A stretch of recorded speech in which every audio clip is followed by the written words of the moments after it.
I would like to call to order this regular meeting of the Boulder Valley School District Board of Education for Tuesday, June 9th, 2026. Board members may attend and participate in our meetings electronically in accordance with board policy BME and state law. At this time, Laura, can you please call the roll? Bucher. Here. Chavez. Here. Medler. Here. Quinlan Oweda. Here. Rajpal. Here. Temuati. Here. Unger. Thank you. Encourage everyone to turn their attention to the screens for our land acknowledgement this evening.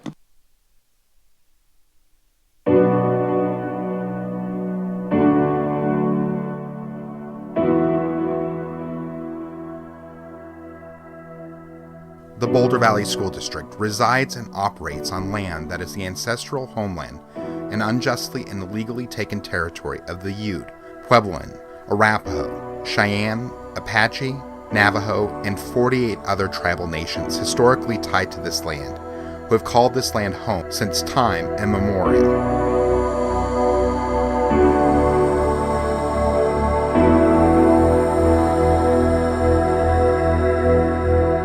We acknowledge the atrocities committed here, including the painful history of genocide, forced assimilation, and efforts to alienate the indigenous inhabitants from their homeland, supported by the policies of the United States government.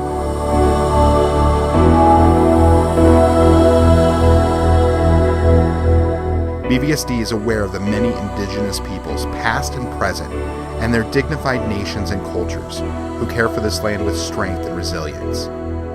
BVSD recognizes the histories of the land in Colorado and the survival of many nations that carried their oral traditions into the present. It is BVSD's responsibility to educate ourselves, our community, and our students so that we can embrace the wisdom and knowledge of indigenous peoples and actively stand together to address injustices.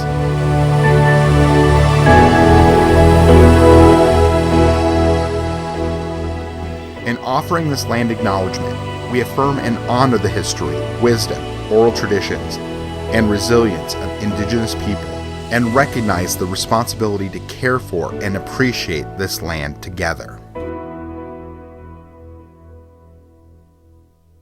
I'd like to remind everybody that the mission of the Boulder Valley School District is to create challenging, meaningful, and engaging learning opportunities so that all children thrive and are prepared for successful, civically engaged lives.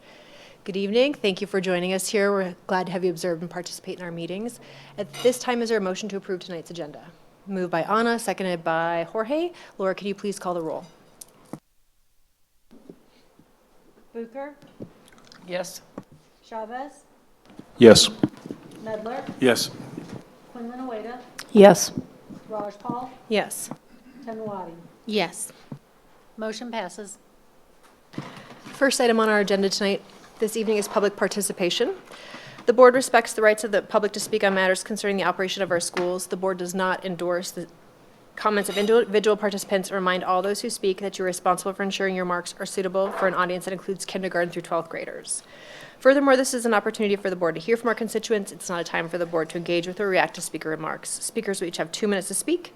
You will see a yellow card when you have 30 seconds remaining and an orange card when you have 10 seconds remaining.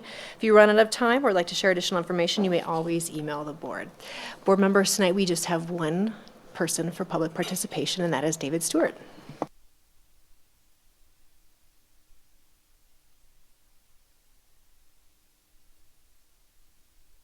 Can you make sure you... Good evening, everyone. Tonight, you will vote on ratification of the BVA-BVSD negotiated agreement. As I told you last year, BVA's focus was to make good on our pledge to find a path forward when both sides felt the stressors of time and the temptation to stake out one-sided interests. And we upheld the demands of the process of consensus, that each topic be evaluated on its own merit. And so we see what is possible when we engage deeply with each other to address the problems that we face. BVA recognizes the time and energy put forth by BVSD staff to do this work properly, and we are grateful to have a partner who has demonstrated a commitment to the process. On another note, I'm here to assign you your summer reading. This year marks the 250th anniversary of the Declaration of Independence. That document binds Americans in a common identity and a promise of equality before the law. For many, it's a controversial document betraying itself with contradictory slights and exclusions, even as it purports to lay out the foundations of a just society. It is not just a primary source document. It is our primary source of the meaning of the promise of America, and it is certainly worthy of study and deep consideration. And to honor this anniversary, BVA presents the entire board a copy of Danielle Allen's work, Our Declaration, which tells the story of her teaching to both day students and night students at the University of Chicago. These distinct cohorts of students had different reactions to the document, which prompted her to a close reading of the Declaration and led her to reconsider what the original meaning of the text held for the founders. We are grateful to you all for your service to our democracy, so let this book serve not just as a token of appreciation for your service, but a tribute to the democratic ideals that make your service possible. And I know I'm running out of time, so we made bookmarks that invite you to some academic, they're called civic academies, that's sponsored by us and Family Learning Center and the Coloradans for the Common Good. And so that's all in here, so I'll stop talking, but I'm going to pass out your reading now. If you can help me, Lilania, because I only have one arm. Thank you, David.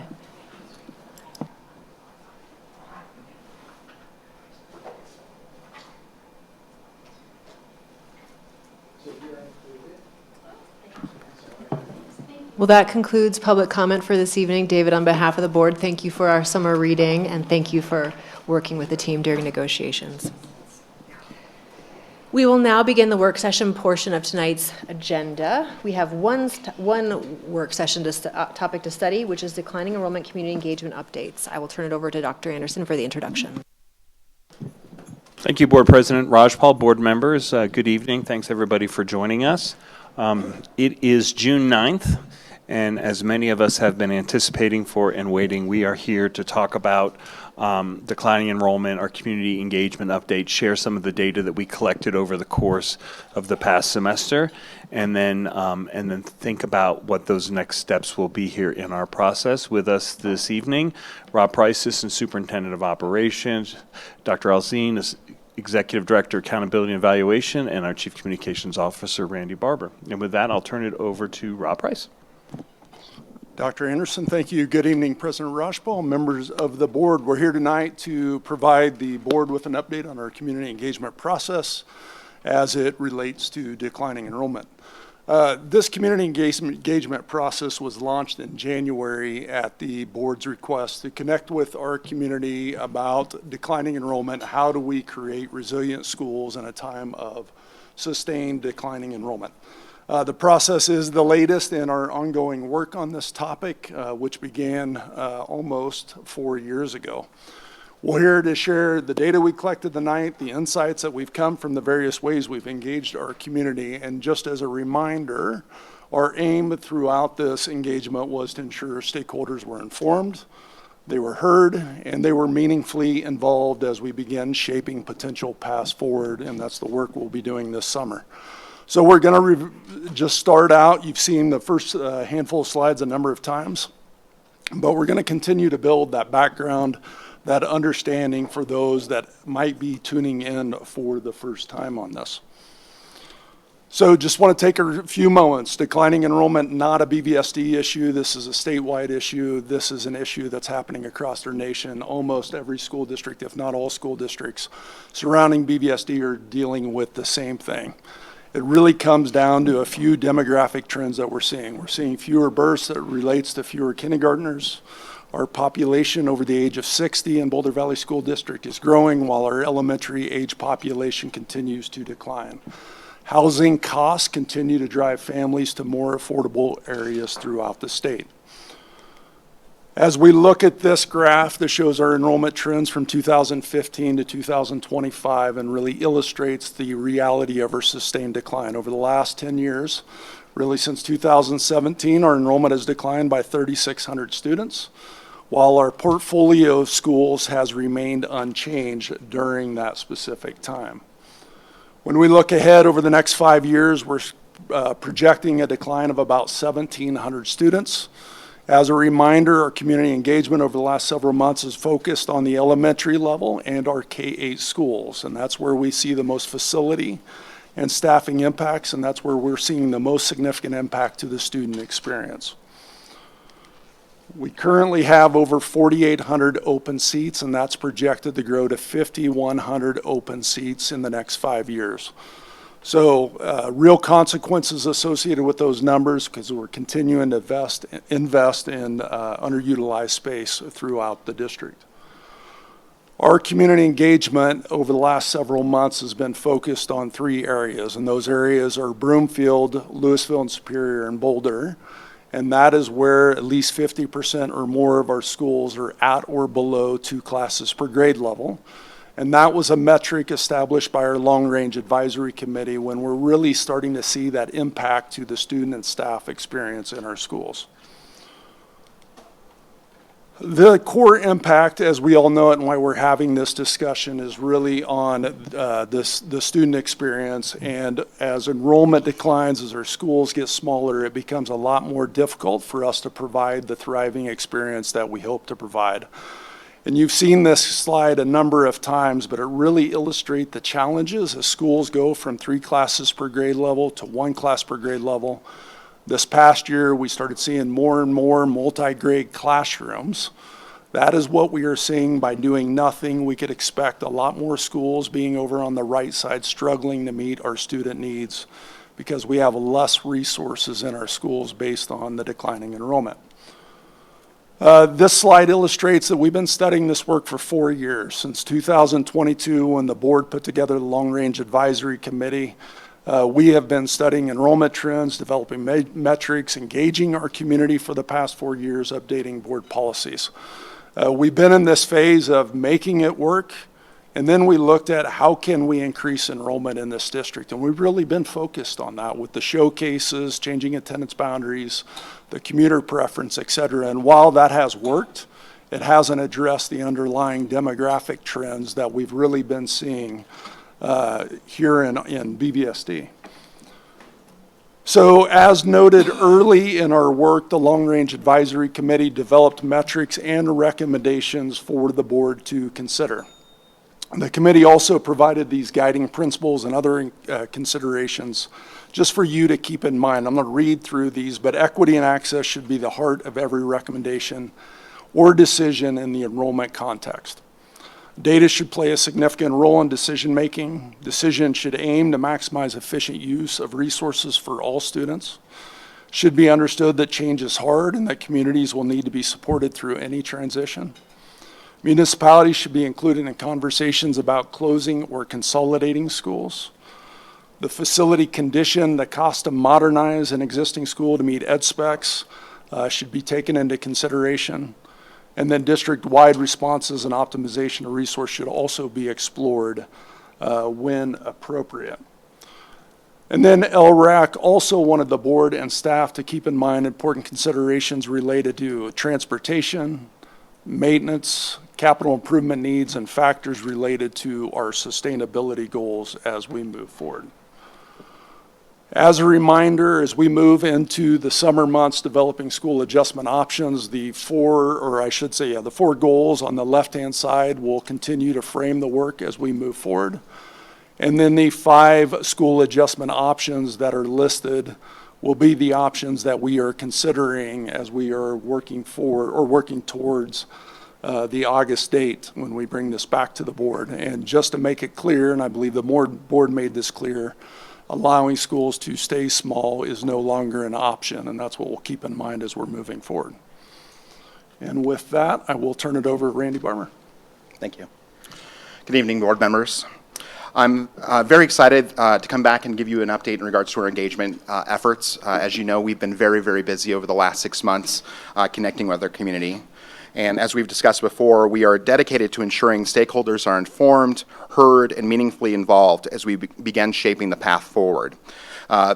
This slide illustrates the many ways that we've connected with different community stakeholders so far.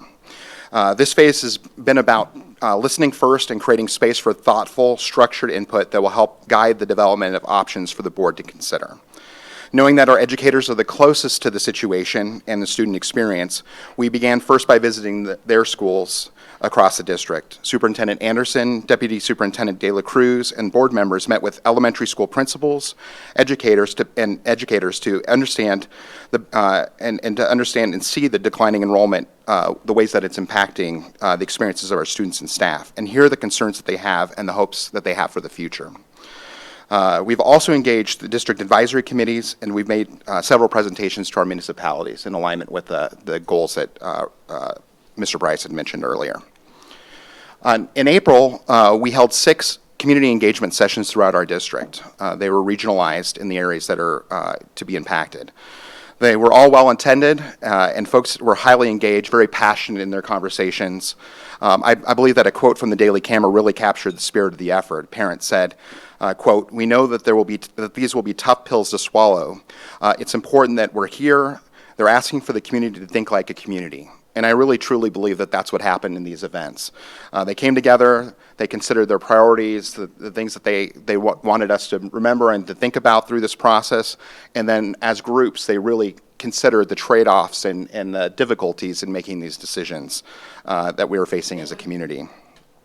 One of the things that we recognized as we were going through this process is that despite our best efforts to make sure that these sessions were accessible, including Spanish communications prior, making sure that our events had materials in Spanish and interpretation, that we convey that out to the community, we didn't really get that many Spanish speakers during these 6 events.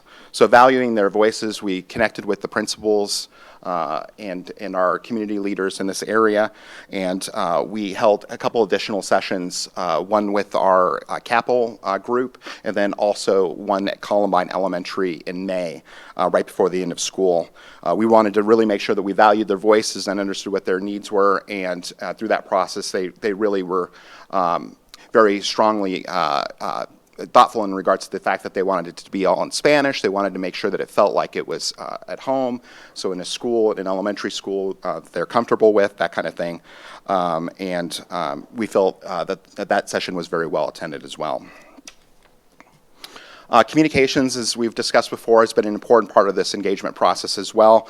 It's important that we've been reaching out in a variety of ways, but we also wanted to make sure that they're informed about the process and the declining enrollment situation as well. So we've been sharing information through a number of our avenues, most importantly our Declining Impacts newsletter. As you know, we launched that back in February, and it's been a monthly drumbeat, really helping to ensure that we're carrying information, that folks know that they can count on that information to come. We've had letters from our superintendent and our board president, and really try to make sure that we're keeping up with the process. In fact, our next edition should be coming out next week, and we'll have an update in regards to this board meeting and the data that we'll be presenting tonight. As you also know, we presented a number of live stream events. I think it's important that we're not trying to hit folks with just one way of communicating, and obviously written format doesn't necessarily meet everybody's needs. And so by having these live streams, it was really a great opportunity for us to change the format, to have it in a conversational form, something that you really, even to this day, it's still good information that I would encourage people to watch and listen to. If you're walking the dog or making dinner, it's not a bad thing to just have that on your phone and be listening to it. And I've included the links. It's on BB22, so we're going to be playing that throughout the summer on our TV station. We've also got it on YouTube, and it's available through our Resilient Schools website as well. And thank you for those that joined us in having those conversations. I think one of the important things too is to mention is that we really, it was another feedback loop for us. We were hearing from folks in regards to their questions, their concerns. It really did open up another window for that. Throughout this entire process, so again, a 6-month engagement process, we had a variety of ways that we were engaging with folks, as we've discussed. That started with those teacher roundtable feedback sessions, principals. We had that Let's Talk show. It had a questionnaire that we were gathering feedback through, the engagement sessions, as we discussed, both in English and Spanish. And then finally, we finished up with the survey that we sent out to both our employees and to our parents to gather feedback. We gathered a lot of feedback, a lot of thoughts through this process, and so I'm very proud now to hand it off to Dr. Jessica Alzine, our Executive Director of Accountability and Evaluation, who had the pleasure of taking all that data and preparing it for tonight's presentation. Before you hand it off, Randy, if board members, if I may. First of all, our communications team, our senior staff, for the past 5 months has made this our #1 top priority. And I know that you all attended many of the opportunities, whether it was the Let's Talks or the community engagement sessions or our community engagement session that we did at Columbine Elementary School. A couple of thoughts from where I sit. Number one, it's the deepest community engagement we've done since our strategic plan. That we had more opportunities to hear from more voices than we've had in 7+ years. And I thought it's appropriate. That's the type of engagement I think all school districts across the country should be doing when you talk about something as significant as school reconfiguration, consolidation, and closure. And so that's the first thing. The second thing is, before you start to look at the data, not only did we just let people tell us what they were thinking, we informed them of the problem. And we talked about what the potential solutions were. So the quality of the data that you'll see today, this is data from an informed community. And I think that just asking people their opinions without the context and without going through, here's our challenge, here's why we're doing this, these are the things that we could do, I think that that's empty feedback. You ask people, they will tell you what they think. Right, but having an informed opinion on a problem that we all share as a community is what you're getting ready to see. And so I'm incredibly proud of the work that we've done here.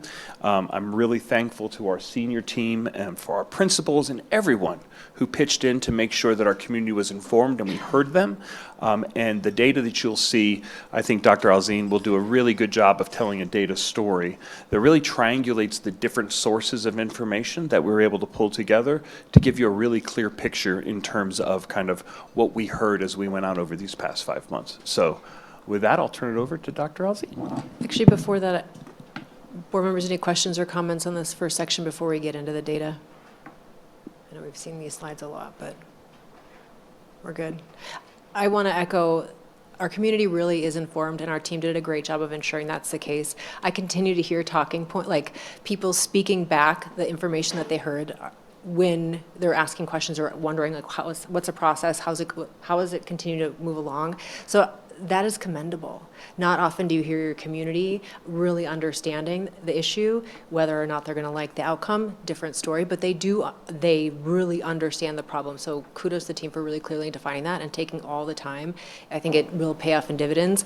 And schools, districts around us are currently talking about their additional school closures, and they are definitely taking a different process than we did. And so thanks to the team for the path we took. I think it will pay off. And the other thing I just wanted to point out, we talk about our projections. The state demographer's office released updates to the state demographics, and through 2030, they are predicting a continued decline of 0 to 17. This problem until 2030, there's continued declines predicted in the number of student age people living in this state. And so this is very timely, and it's not going away anytime soon. Yeah, Alex. Also ditto, but I want to get into the data. But I also want to say from the conversations I've had in the community, what the depth of their thinking really shows, and it's not that there's an answer that comes back.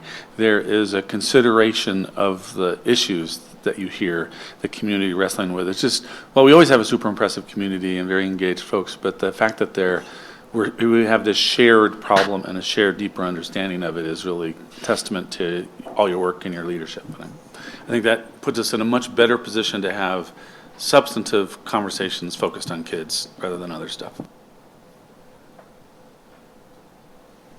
Thank you, board members, Dr. Anderson.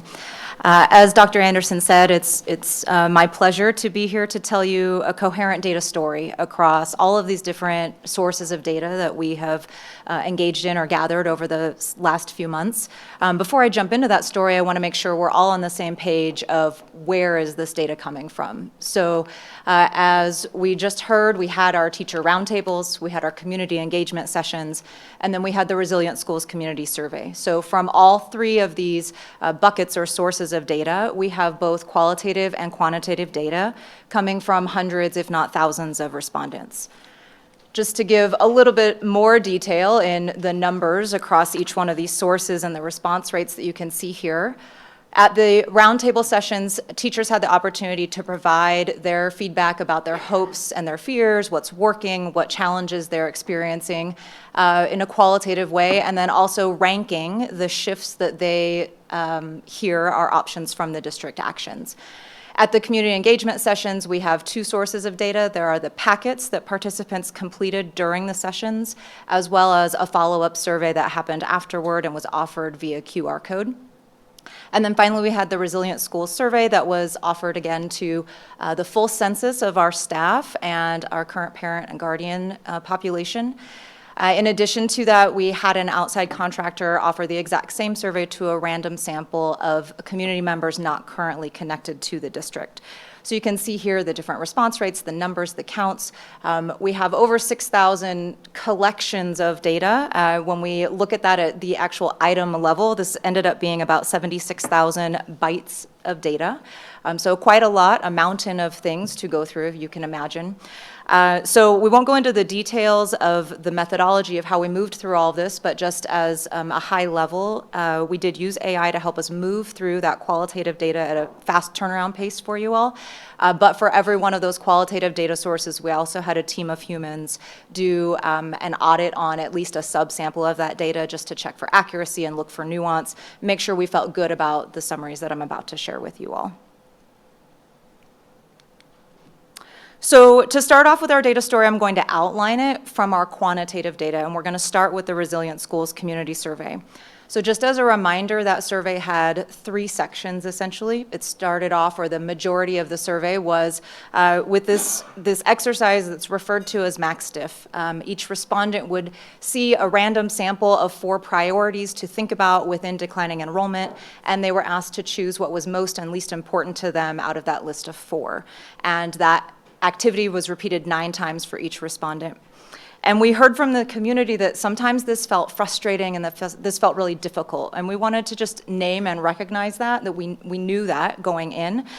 We chose the items that were on that list because we heard that those were things that were important to our stakeholders.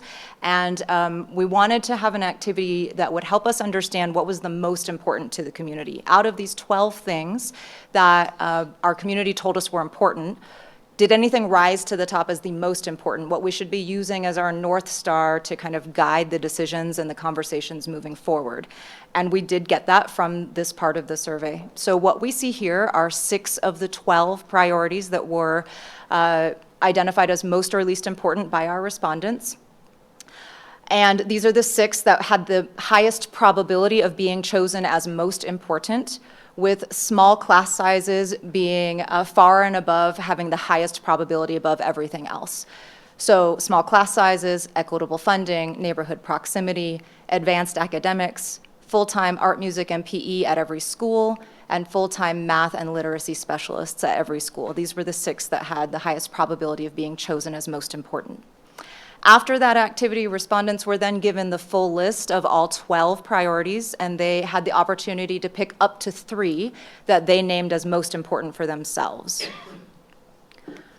What we see here are the top 3 that were chosen the most frequently by respondents. So small class sizes, again, being the first, most prominently chosen, full-time art, music, and PE staff at every school, and then full-time math and literacy specialists. Everything else was chosen 30% or less across the respondents. So in this activity, people were shown priorities and they chose what was most important to them. In a similar but a little bit different activity at the community engagement sessions, one of the activities that happened here is that people sat together in tables, table groups, they shared with each other, they learned together about the challenges that people experience in under-enrolled schools. And that activity was a chance for people to talk about these different challenges that occur in under-enrolled schools, and they worked collaboratively to identify the challenges that they thought most needed to be addressed moving forward.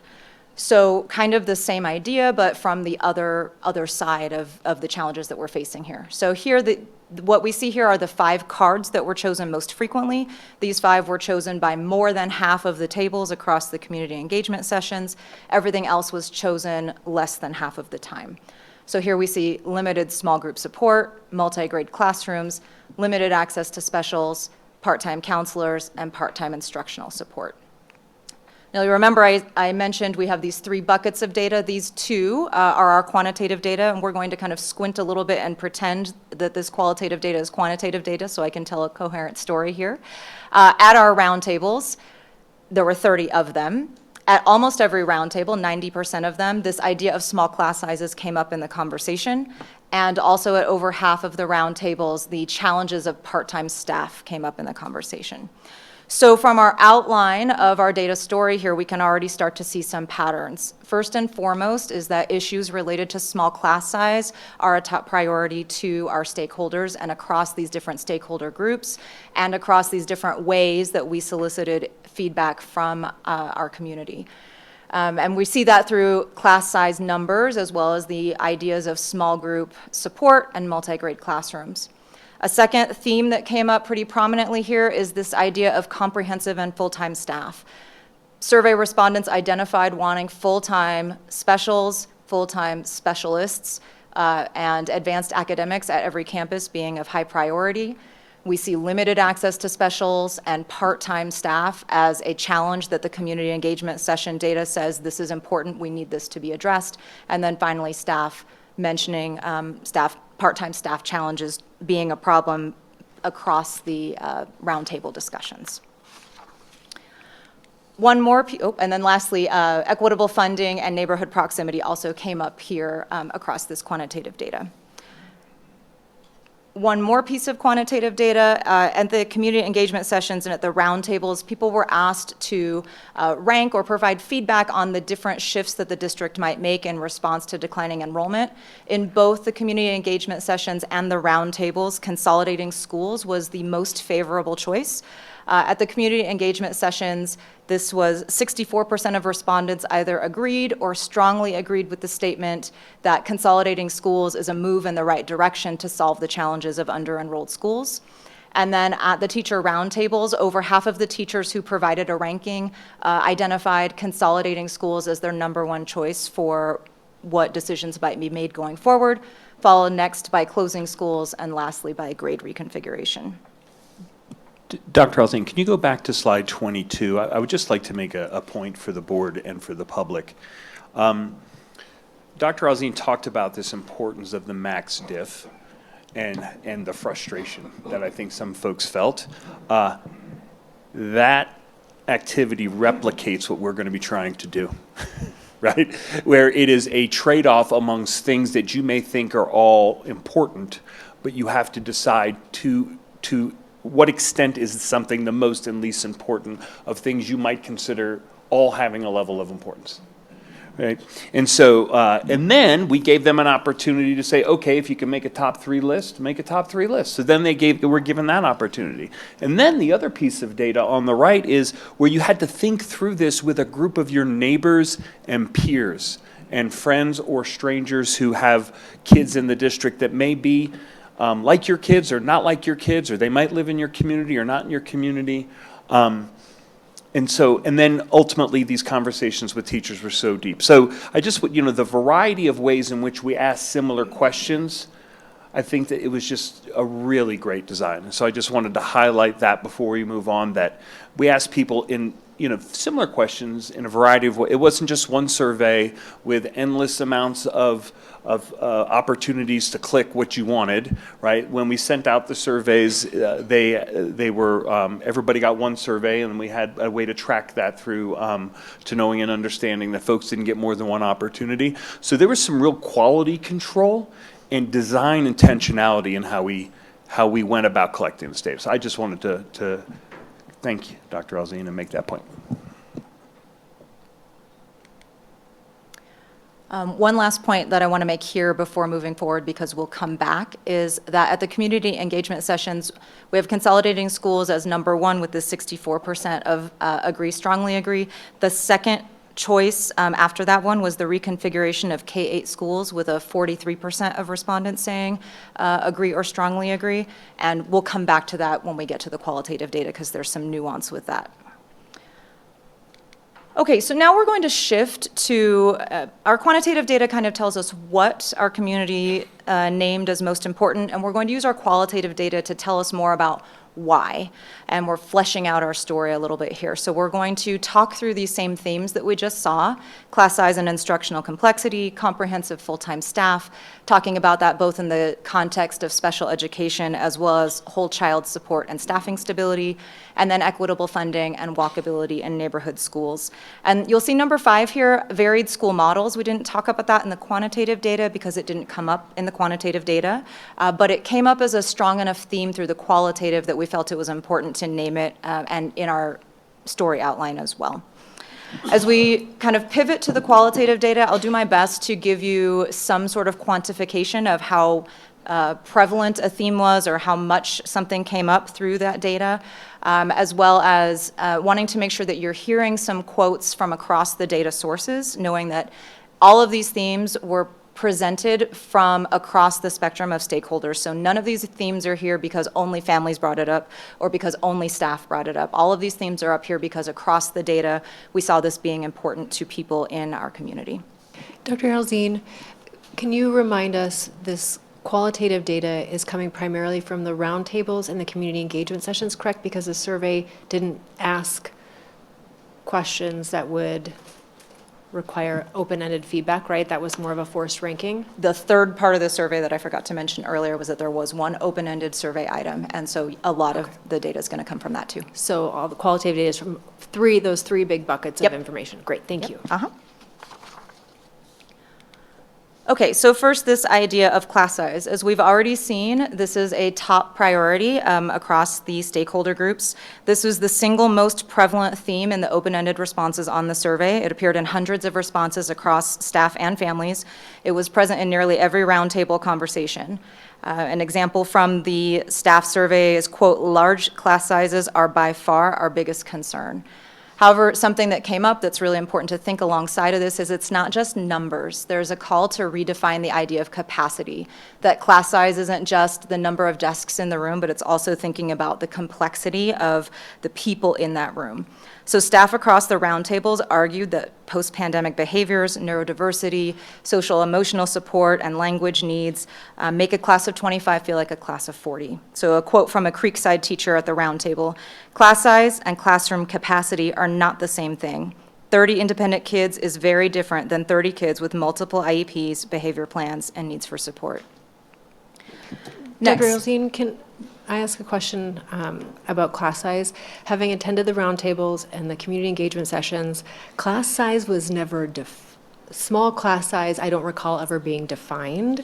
And I wonder if we can speak to how staff and how the board and how the community might want to think about what that small class size is, or a smaller class size means, or might potentially mean moving forward, given the redefinition of capacity, and also because it was never defined at the outset, so people might have very different ideas of what that means for them. I would say my interpretation, having been to most of the roundtables and all of the sessions, yes, we didn't say small class size is X number of students. I do feel like that there is pretty broad consensus that the thresholds that we have now are too high. And so to the extent that would be the starting place, and trying to reduce those thresholds is how I would interpret what it is that folks have said. And I don't know that there's a national standard or benchmark on what a small class size for a public school district is. And so I think that the way that I'm interpreting this after hearing this is that it is smaller than where we are today. And it's a combination of number of kids plus their needs. is the thing to really be thinking about. And to the quote from the teacher at Creekside, and as a reminder, board, we've done some work in this area before where we've allotted extra resources post-pandemic to bring down class sizes based on number and need. And so I think that really resonated at that point in time, and I think the teachers were referencing that as we were going through our roundtables. And so, but not a hard number. We didn't say small class sizes equals X, but I do think that people are responding to the thresholds that we have right now. Yeah, and like how it feels to be in classrooms with different complexities of needs. I just wanted to elevate that because as with declining enrollment, we've seen really wonky shifts in class sizes. Some class sizes are pushing upper thresholds. Some class sizes happen to actually be small.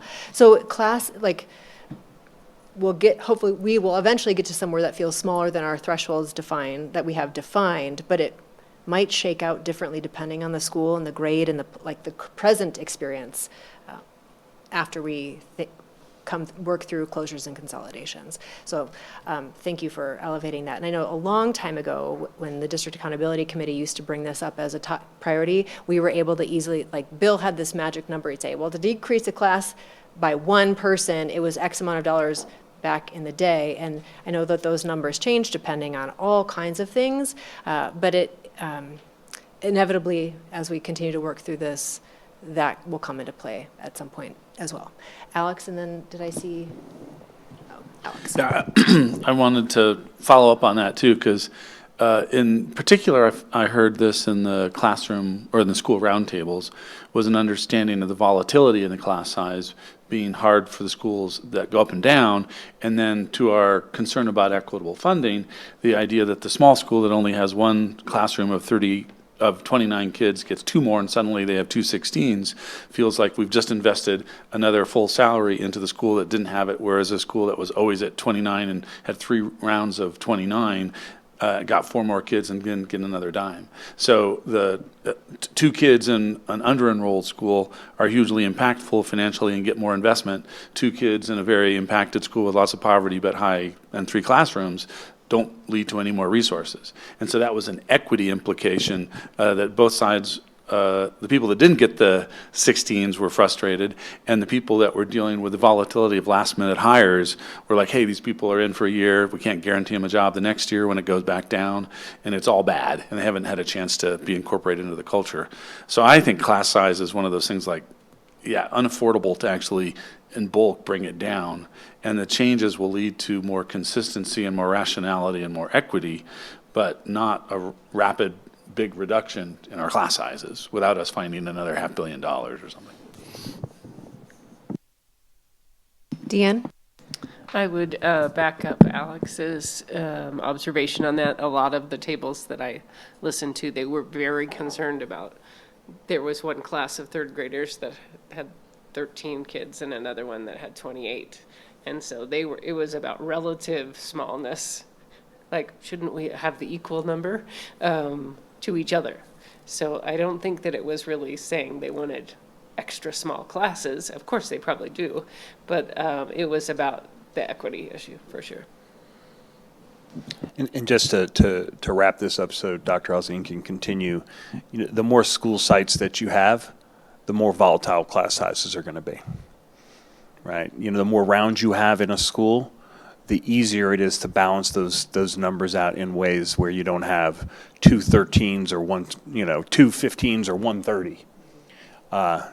You can spread that out over multiple classes. So.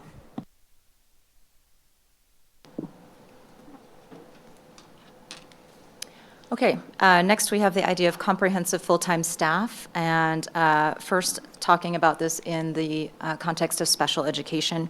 So cuts to SPED programming, unmanageable caseloads, and similar comments were explicitly mentioned in over 200 of the open-ended survey items, which was about 5% of the sample, and then in about 10% of the community engagement packets, this idea came up as well. This idea being that sustainable caseloads are a priority, that staff needs to be moved from stretched thin to fully supported.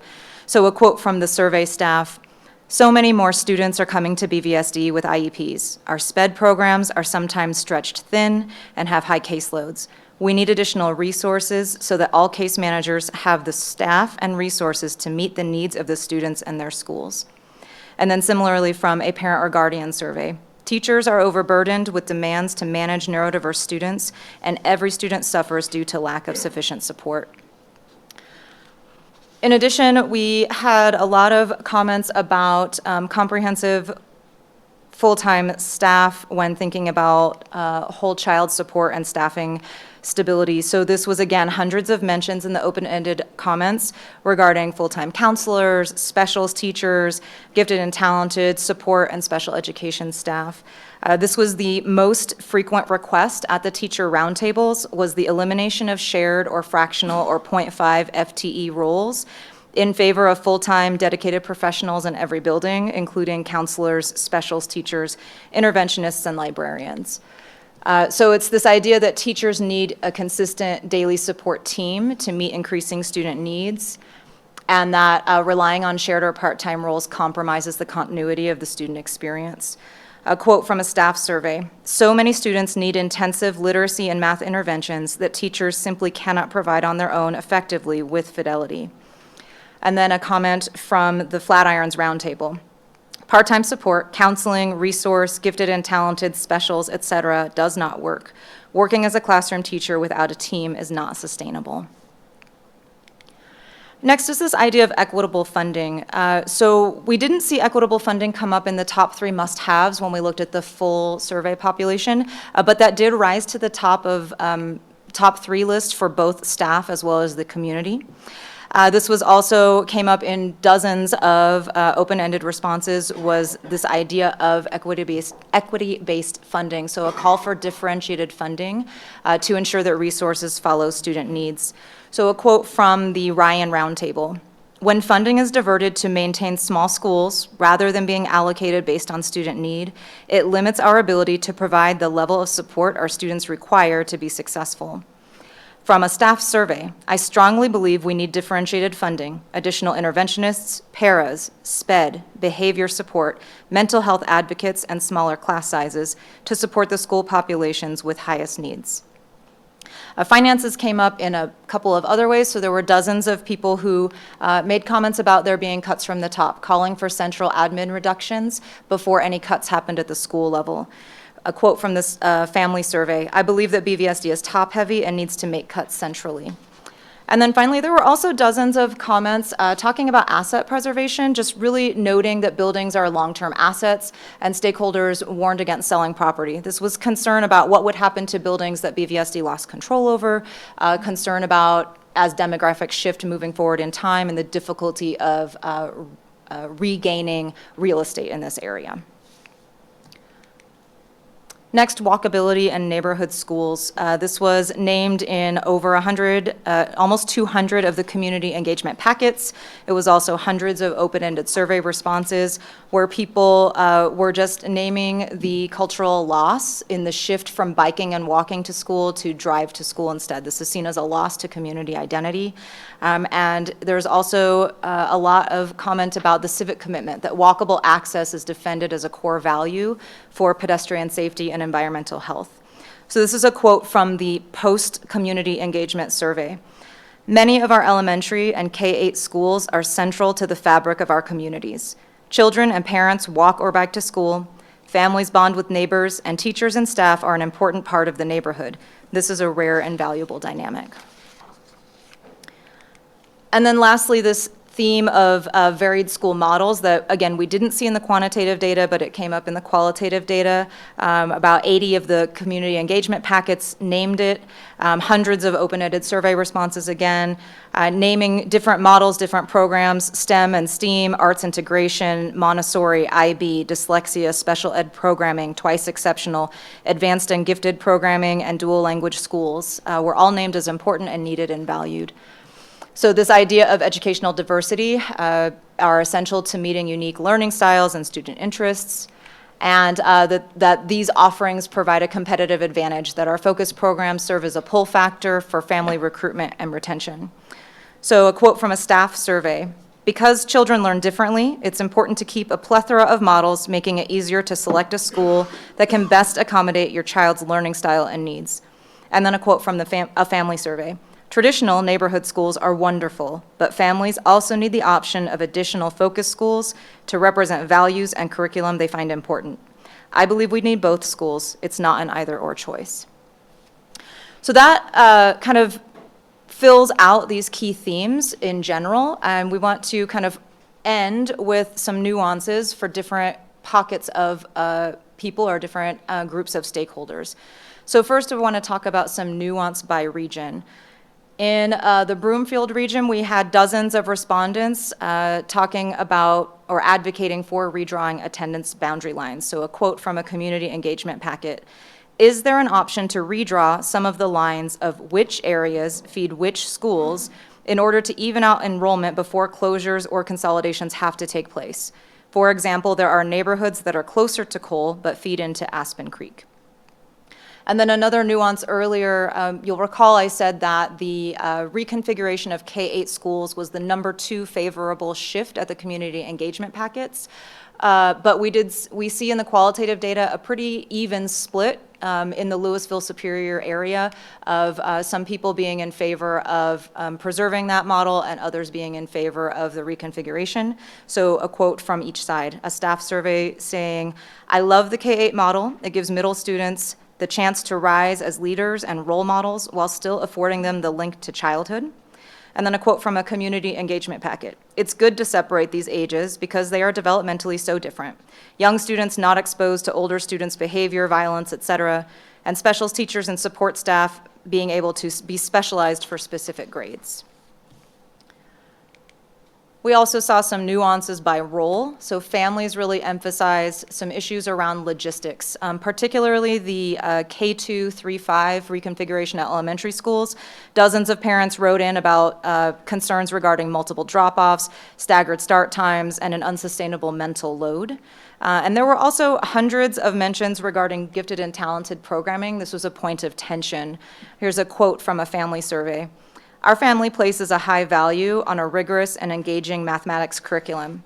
Continued reductions in the rigor of the math curriculum, as well as any decreases in resources or support for talented and gifted programs, would be significant concerns for our family." And then for staff, something that came up for this group was collaboration. There's a high value placed on collaborative teams and planning time. This was a top fear at most of the roundtables, was the fracturing of established teaching teams and concerns about being spread across the district. Here's a quote from the Whittier roundtable. "The Whittier staff is my extended family. Honestly, if I were separated from my colleagues, I'm not sure I would continue teaching." And then lastly, as we heard earlier, we had our Spanish-only session. We wanted to elevate some themes that came out particularly for this group. I want to start off by emphasizing that this group also named some of the same things that we've already heard. Concerns around the K2, 3, 5 reconfigurations, wanting small class sizes, support for full-time comprehensive staff, but some things that came up uniquely for this group. First and foremost is this prioritization of bilingual access above all else is a core value.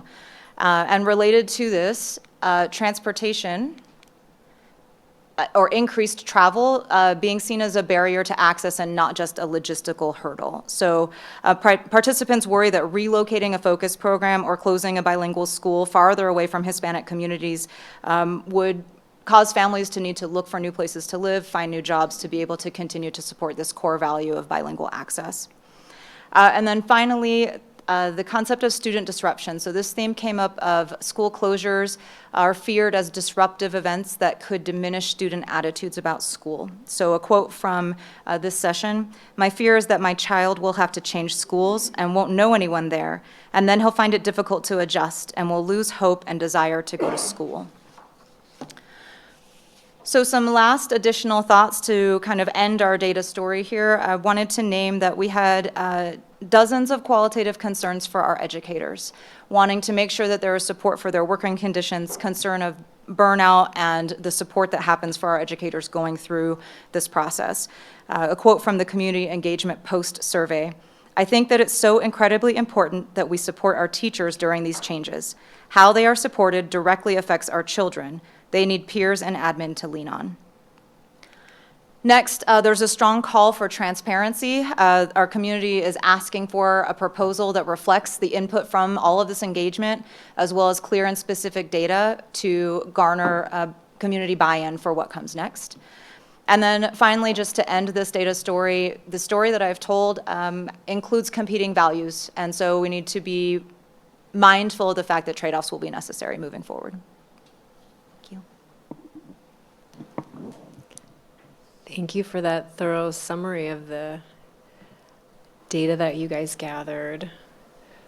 Board members, I know there's lots of questions and comments that I'm sure we will all have, and Lelania was first to raise her hand, so we will start with Lelania.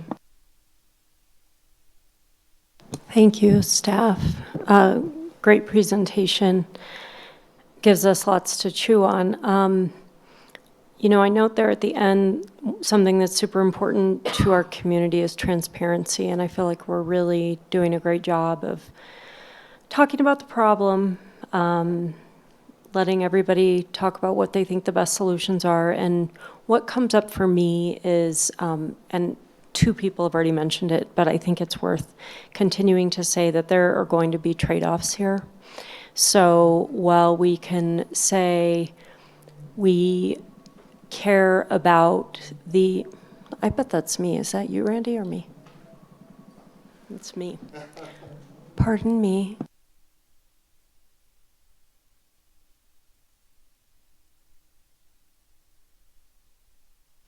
Sorry. I think that we want the community to know that we would love to solve all of the problems, but we're not going to be able to solve all of the problems. And those trade-offs are going to be necessary. When I look at something like neighborhood proximity, and then I take something like advanced academics, those two things are not going to meet together at all points. So that challenge of maintaining transparency while understanding that trade-offs are necessary is really important for our public to be aware of. And then just for staff, I think that the solution that I hope comes forward is a 5-year solution, a 7-year solution. I would not want any of our students to have to go through this twice in their BVSD tenure. One time is enough. It's hard on students. It's hard on our families. It's hard on logistics.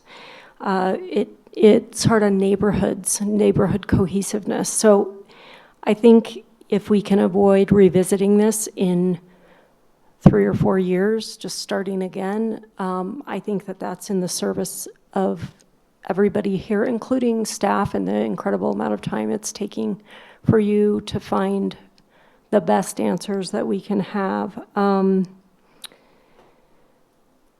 I'll leave it there for now, see if anybody else says something that... Anna? First, I want to go back to the intentionality that went into collecting all of this data. I truly feel spoiled with community input in a way that I don't think many other elected officials get to have.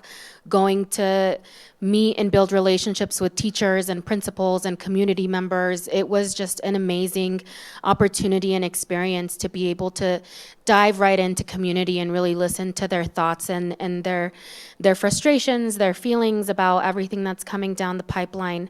And I do just want to also elevate the amazing work that the team has done to really be intentional again in including and having a space of belonging for Spanish-speaking communities and immigrant communities. At every single community gathering, seeing the interpretation, the materials that were there for community members, and it just really highlights the first guiding principle of this this work that we've encountered upon is removing institutional barriers and really providing equity and access at the heart of this endeavor. And so I am giving huge kudos to you all for really being intentional and really taking the ownership of really meeting community where they're at.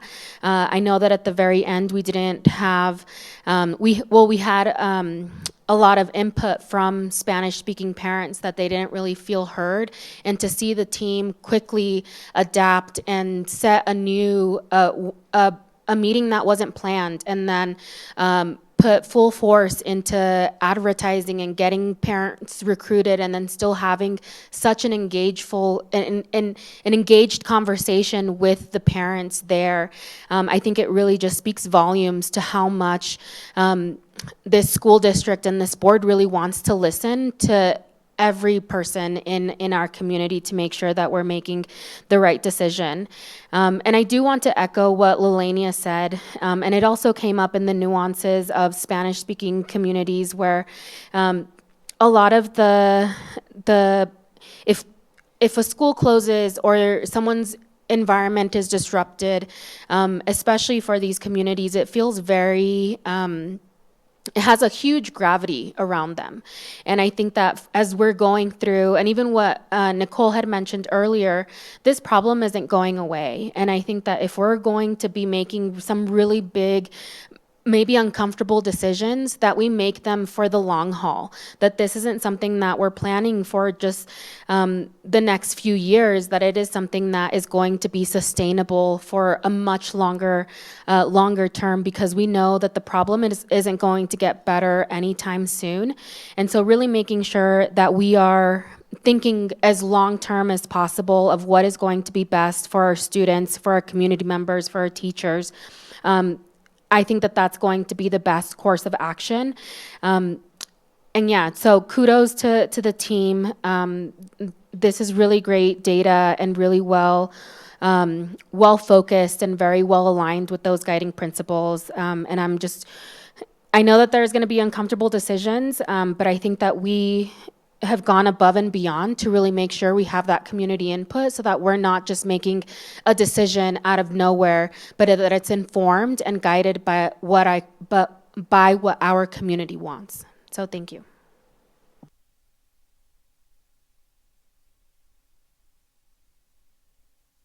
Alex?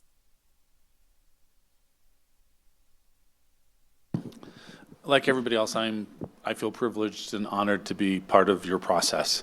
And as a decision maker, I feel like I'm in a much better position to know what the feelings are on something so complex among so many people. I've looked into this around the country at different strategies and people have, and I see nothing like this, even from the people that have had super engaged stuff. So kudos to you, and kudos to our community for really stepping up to it as well. And it's great to hear. It's great as a leader, I think, to start to feel the triangulation of things, and for the big numbers to reinforce from the data what it is we kind of get the feelings of as elected leaders, where you have 100 conversations and you start to hear the same things again and again. So it's great to reinforce that, to know that all of us are benefiting from those 1,000 conversations. So I'm really excited about that. I have one thing I think as I look through the data, I feel like the things that we're talking about are largely framed from an adult perspective of like, what will we do to reorganize buildings and adults? And every one of those changes in values is actually a very kid-focused thing. And sometimes in the way we talk about it, I think we lose the kid-focusedness. So when we talk about teacher collaboration, I'm like, big deal, teacher collaboration. It's like, no. When teachers collaborate, Johnny gets to talk to somebody in the reading class who knows what they did last week. If they don't collaborate, they don't know. So all these things, you could have done that whole presentation and not really mentioned adults at all, and talked about the same things, because this is all very kid-focused in terms of the changes that we will make. And I do think we should maybe figure out ways to talk about that way, because this still comes off as, if I have to weigh what a teacher thinks compared to what a kid needs, I'm elected to act on behalf of the kids, and I will do that. But that's not it's not a one-on-one, but it sounds like we're talking about a lot of adult things here. Another one, Lelenia spoke to this, but there's the extent to which we can act on these things is from how bold we are. We do less action, we can address less things. So if people want to do the right things on the trade-offs, we have to do the hard things on structure. And so the more structurally necessary things we do, the more good things we can do. And if we pull our punches on making the hard calls, we are going to get less of the good part. And so if you want to do more about class size, you want to do more about differentiated instruction and teacher collaboration, then we need to do more on consolidation or restructuring. So like that's the other obvious, like it's one or the other. Like we can't just close one school but then fix 8. So if we're going to close 5 schools, then maybe we can fix 10 schools in one of these regards. And it's a really direct trade-off that the community needs to know. Same thing is that this work is this is the first phase of the work that we do. Like we don't want to do multiple phases of closures and consolidations. There will be a next phase of implementation where there's a lot of work to do. And we want to be able to switch pretty quickly to adults talking about how to do this well, not should we have done it or can we go back and not do it. So I think our messages to the community need to be really clear. We're going to do intense stuff once, and then we're going to work really hard to implement it well. And the more intense we make it, the more this will last longer, and the more we'll focus on what kids need and how to do it. And then the last part, I think, I'm glad to really see the data come through on the varied school models, because that's one of the things I hear a lot from parents. And it's not just the parents of a charter or a focus school. When parents pick their neighborhood school, yes, they want to walk there, but they also know that their neighborhood school does something really well that's working for their kid. They could have been one of the people driving their kids or biking their kids across town, but they're not. So all our schools are special in unique ways that have attracted the parents to be there or go there. And so I think as we think about what we do, and how our changes need to accommodate the things people love about their schools, and that stands for the neighborhood schools as well as the focus and innovation and track schools. So I want to make sure that we are excited about implementing things. And then finally, like I think we can get the kids excited about that. I looking through some of the work in places like San Antonio, and their primary advocates, I mean, they organize the students to pressure the school board and say, how dare you not close more schools? Why don't you love us enough to change this and make our schools better? So like you can turn this around and stay really kid focused and get even more positivity out of it. So, but I feel so empowered by what you shared and by the work that all the staff have done to do this, and I think it's speaks volumes to our leadership and your team. Jorge? Thank you. I would like to start by thanking you all the way everybody else has done, because it's a testament to the work that's put in here. We've had so much outreach, and I can say that everybody I've talked to, whether it's the community engagement sessions, the bilingual sessions, the Spanish sessions, the teachers, everybody I talked to came away more informed, heard and listened to, and we're part of the conversation. I think that's really important. And I appreciate you going back to 2021, 2022. Some people are just now, it's kind of hitting them in the face, right? But it's been a long time coming. We've been having these conversations, and you've all been really thoughtful about what this process looked like, and have tried different models prior to this, right? And to the point I'm hearing from some of the other board members here, now is the time to be forward thinking and to look at meaningful change, right? Because small measures aren't suitable anymore. Seeing the data results here, it was really clear that that these themes that arose are all underlined by equity. Our ability to serve or not serve our students, as has been the case, given the small number of schools and our inability to provide resources everywhere. And I think that's the driving force for what we're doing. And so, I'm in favor of being forward-thinking and addressing this stuff now and having a long-term plan, right, for the next 7-10 years, so we're not going through this again. And so that we can have greater impact and change. I'm not from Colorado originally. We have open enrollment in Colorado. I'm still trying to wrap my head around that all the time, right? And that's something that didn't really come up here, but that underlies all this as well, right?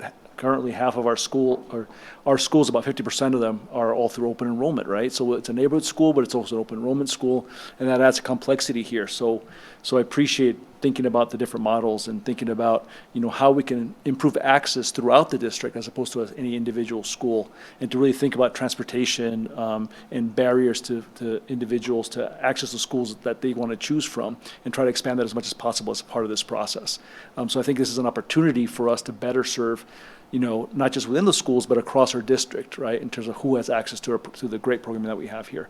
So thank you for all this data. I think we've got some clear direction from our community and our teachers and our families. And this is just a start. I don't want to forget that, right? We've got the next years can be very challenging, next couple of years, right, as we support our families through this process and change.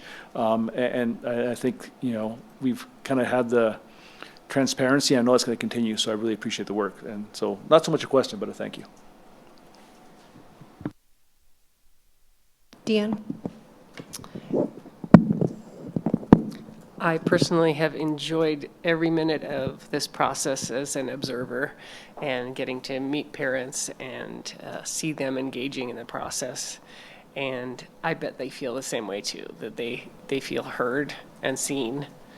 I do worry a little bit about one of the data points, because one necessarily negates the other, and that is we would like consolidation and we wouldn't like school closures. You can't really do one and not have the other.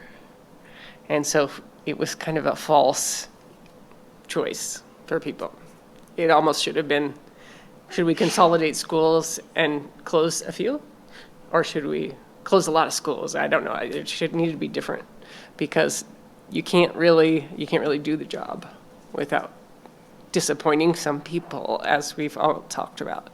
So there are going to be disappointments. And I also have a lot of confidence in the fact that we're going to be able to figure out some different ways to support the communities that are being asked to make some changes, and maybe to improve the schools that we have. So maybe this is an opportunity for us to make BVSD even better. Did I see your finger go up, Rob? Or? I'll let you go. Okay. Great. Thanks for the presentation. Like my colleagues here, I am in favor of significant maneuvers to protect us in the long run. I mean, again, state demographer down 30,000 students between now and 2030. It's not going to get better. And so the more we can do today, the better the educational experiences we can provide for our students more quickly. I don't want to have to do this. Eleni said 5 years, Jorge said 7 to 10. I am like 10. We need to look out further. This has been an exceedingly heavy lift for our staff. It's created a lot of anxiety for our community in the last couple of years, just waiting and wondering. It's going to be a lot of work to make the shift. Disruption is always hard, and the more we can minimize the frequency of disruption, whether it's through not phasing in, like Alex said, or thinking longer term, I think while hard in the outset, will be appreciated by our staff and our community in the long run. And so I agree. Bigger changes that will provide lasting outcomes is really where I am thinking about this. And I'm thinking a little bit about the tension that exists between the priorities that were elevated. And to my board members' points, we're not going to be able to accomplish everything, but we're going to do our best to take this into consideration. I think like a couple of things that really stood out to me around walkability. If we close schools, which we have already decided we cannot keep schools closed, some people might have a longer commute to school.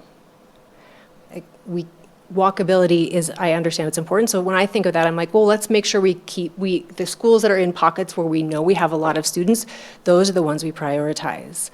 But somebody is going to have a longer walk. Something like taking a school offline, I understand that there's There is some property value there, yes. And I also know it's really hard for the community to conceive of not having a school as a neighbor, because a school is a great neighbor on the weekends and in the summer and in the holidays, and not knowing what's going to happen to that property, I think can be pretty anxiety provoking. I also found it interesting, the comment from Broomfield about redrawing attendance boundaries rather than considering a school closure. Aspen Creek is 50% open enrollment, and 30% of those kids are coming from out of district. So even in Broomfield, we don't have enough students to redraw those lines. And that's a reality, I think, that our staff is gonna, yes, we know, we hear you. We don't want schools to necessarily close. And to accomplish the other things like smaller class sizes, to have full-time staff in all of our schools, to have differentiated supports, that's going to be part of it. And similarly, I would say for the community, I hear you in the priority is consolidation to keep those groups of students together, but it may not be that we're able to completely consolidate without some reconfiguration of attendance boundaries, or some people might, like, it depends on our facilities.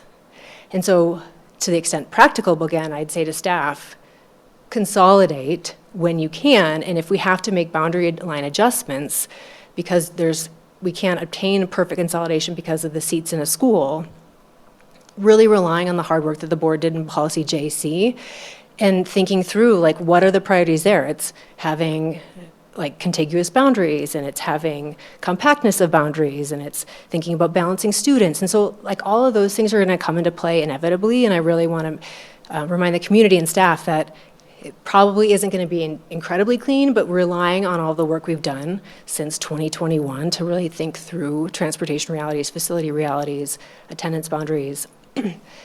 And policy JC, again, is kind of where I was thinking with my 10 years, is we have to look at attendance boundaries every 5 years based on board policy JC. Like, it'd be lovely to be in a cadence where you look at attendance boundaries 5 years later, like you're in a cadence where it's not every 5 years you're having to look to close a school, and in the conjunction with redrawing those attendance boundary changes could potentially help even out. So that's just something I wanted to elevate there. And then, there was one other thing. At the end of the day, this is like a really big fiscal decision, right? Because all the things that we want in all of our schools cost dollars, and that will just have to be part of the conversation into next year. And to Alex's point, the bigger maneuvers we have, the more dollars we have to free up to do all of the stuff that we've really heard loud and clear that our community, our students, our staff, our families really do want. So it'll be hard. And I feel like we are in a really great position based on the extensive community feedback that we received, based on all the listening we've done, and the years we've had thinking about this to set us up for success and help us create a plan before we're in a dire fiscal situation. So kudos to everybody involved in these processes, and I am excited to see where we're headed and what we can do to create the outcomes and opportunities our kiddos really do deserve. Rob.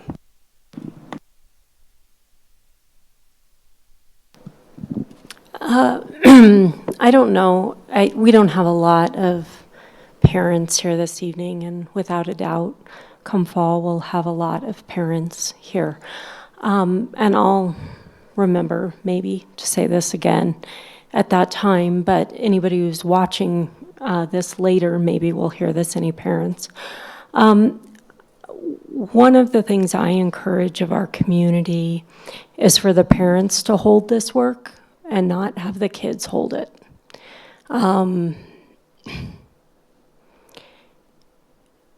got a great compliment from one of my colleagues about that I was very afraid for my own child, but my own child never knew during that moment. And that's like a parenting win. So we're going to have a lot of parents that don't feel comfortable, and this is big change, and I hear a lot of support from my colleagues about making big change.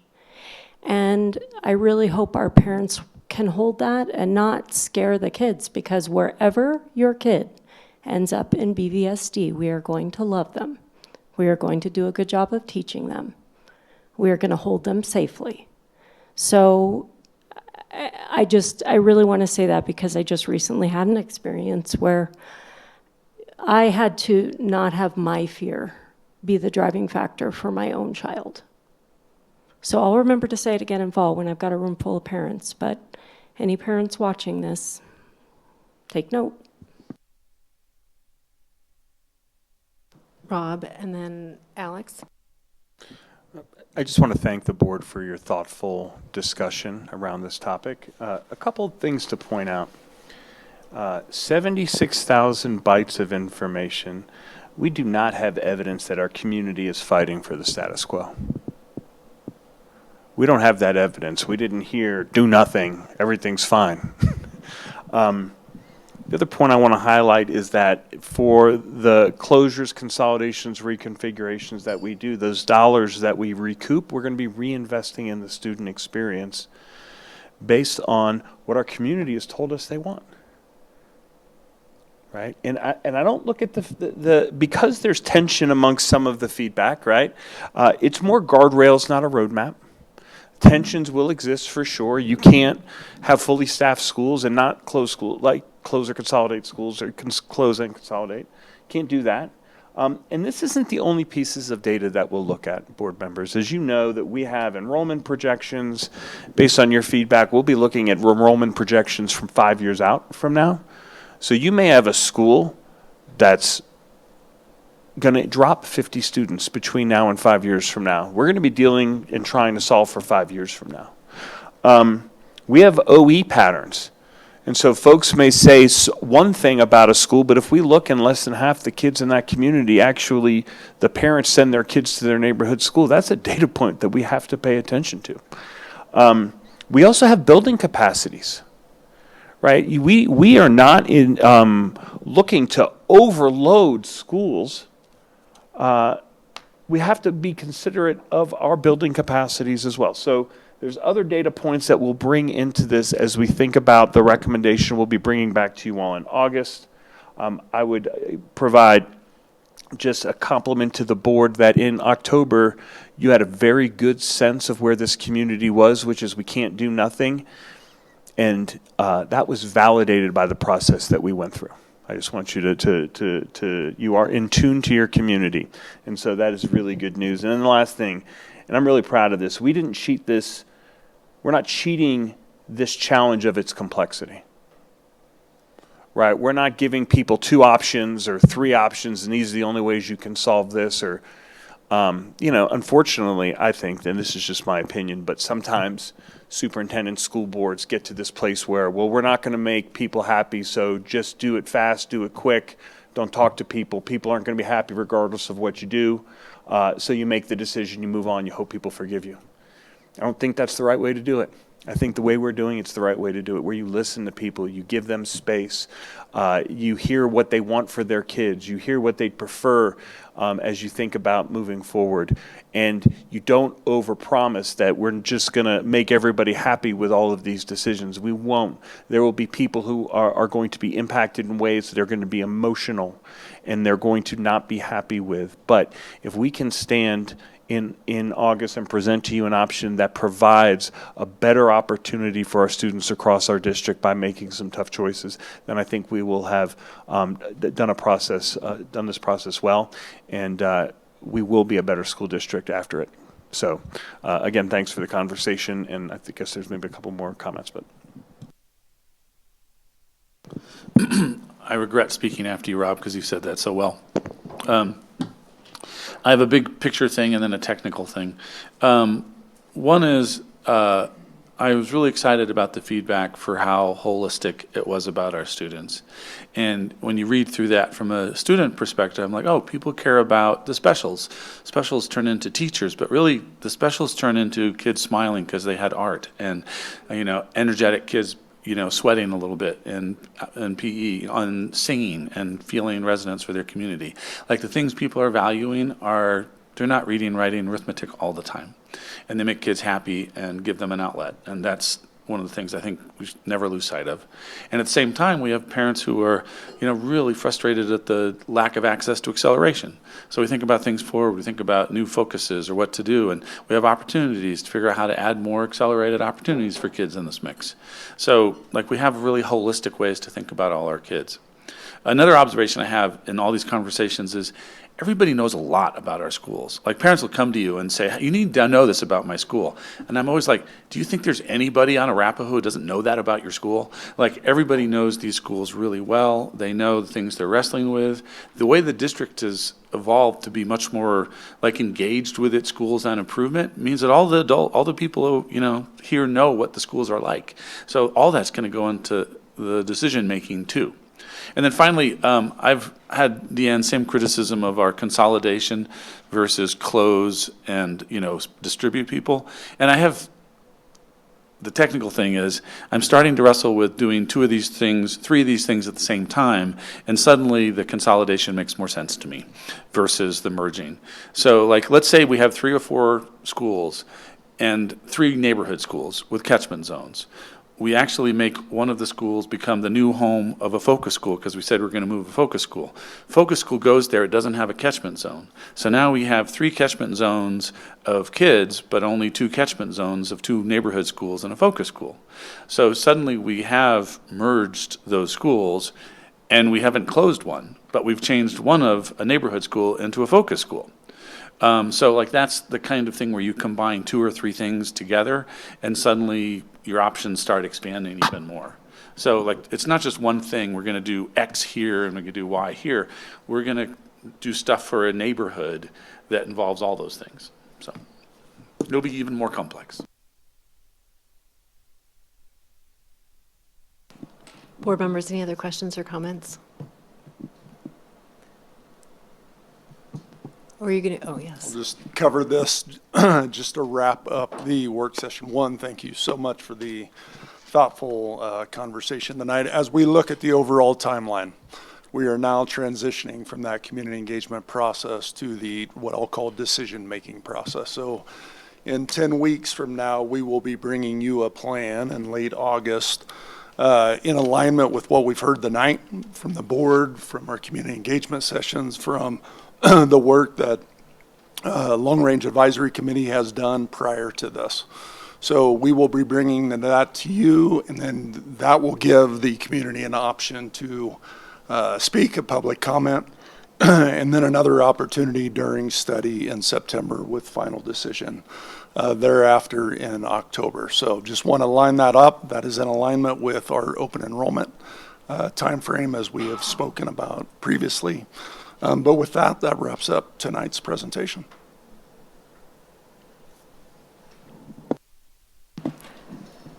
You got your work cut out for you, team, between now and August. I think I can speak on behalf of the board that we are eagerly awaiting that presentation for the community as well. As I alluded to earlier, there are some schools that have been really struggling with under-enrollment for a long time and are eager to see some change to improve the experiences in those schools. One final thought I had, we for years now, we've held 3 rounds up as a model. I know we've also prioritized smaller class sizes. So some magical 3-round model with slightly smaller class sizes and all the people to round out that educational experience in our neighborhood schools at the very least is sort of where my brain is. And I'm looking forward to seeing how this all shakes out. So thank you.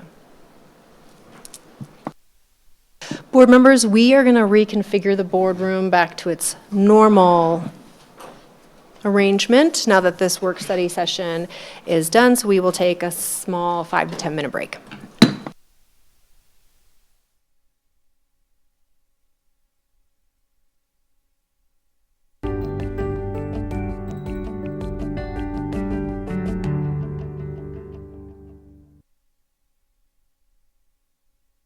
Everyone, the next item on our agenda today is the superintendent's report. Dr. Anderson, good evening. Good Good evening. Thank you, Board President Rajpal, board members. Some quick remarks this evening. Congrats again to the class of 2026. We now have officially wrapped up graduation season. We had a total of 13 commencement ceremonies over just under 3 weeks. Last Thursday was our last ceremony, Boulder Prep Charter School. And just want to say congrats to the entire BVSD class of 2026. Board members, this is the third year of our Grad Plus Leadership Academy, and it is now underway. We had more than 100 applications for the program, and ultimately 36 rising juniors and seniors were selected. Over the summer, they get work-based learning experiences, including resume writing, how to interview. They intern at a variety of work sites across our community, including here at the Ed Center here in the district. Additionally, this year they visited the Boulder County Sheriff's Office for getting to learn all about the different jobs available in law enforcement. This year we've partnered with Impact on Education, who, among other things, offers students an honorarium for participating, so thank you to our partners at Impact on Education. And then finally, very exciting news. In August, 10 Centaurus High School students and their coaches will be headed to Hamburg, Germany, to work with European scientists after being selected in the prestigious Beamline for Schools competition organized by CERN, the European Laboratory for Particle Physics.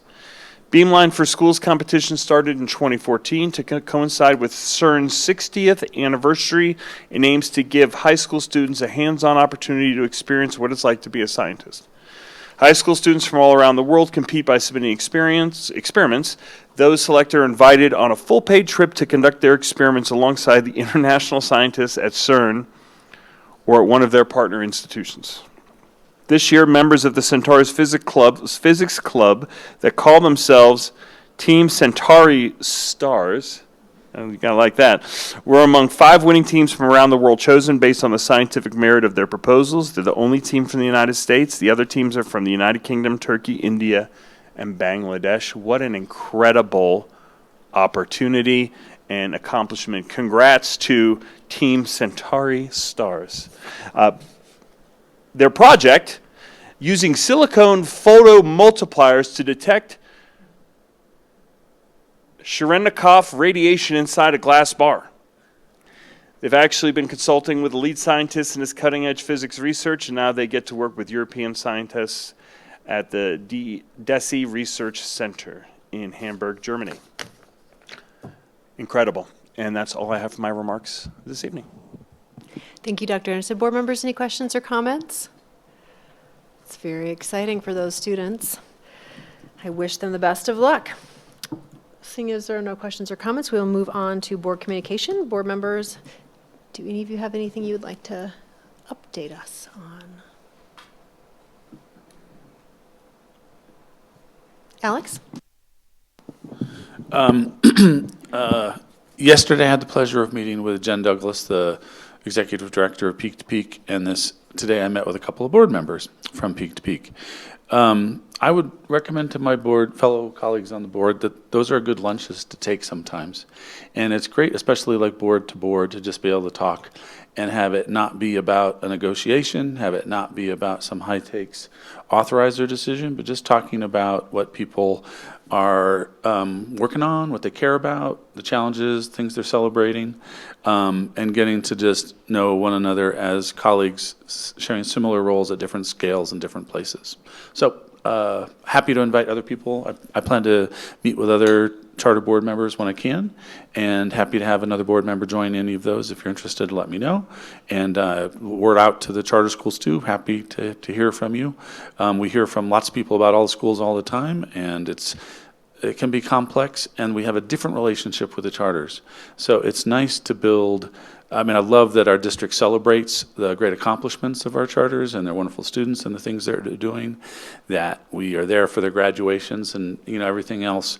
They're institutions that are a big part of our community, and I think it's really helps build understanding about what they're dealing with so that we can be constructive partners and that we can share real feedback when we have it in a lower stakes environment than will happen when it comes up for renewal or something. So it builds a reservoir of understanding that can be useful to us.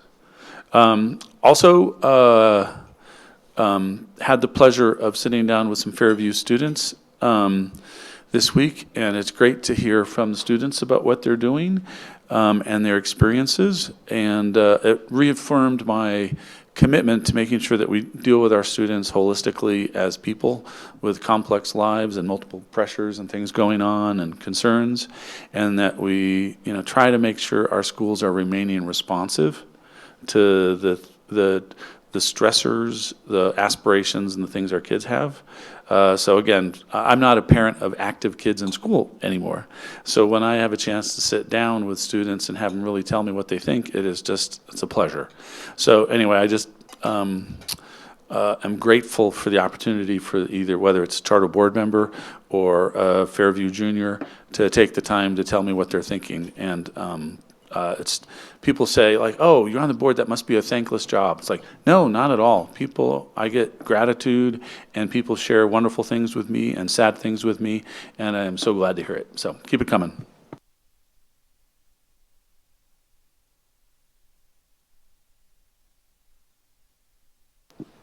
Thanks, Alex. We will now move on to the next item on our agenda this evening, which is information. We have one information item this evening, which is a cell phone policy update. I will turn it over to Robin Fernandez for introductions. Thank you, President Rajpal. Good evening.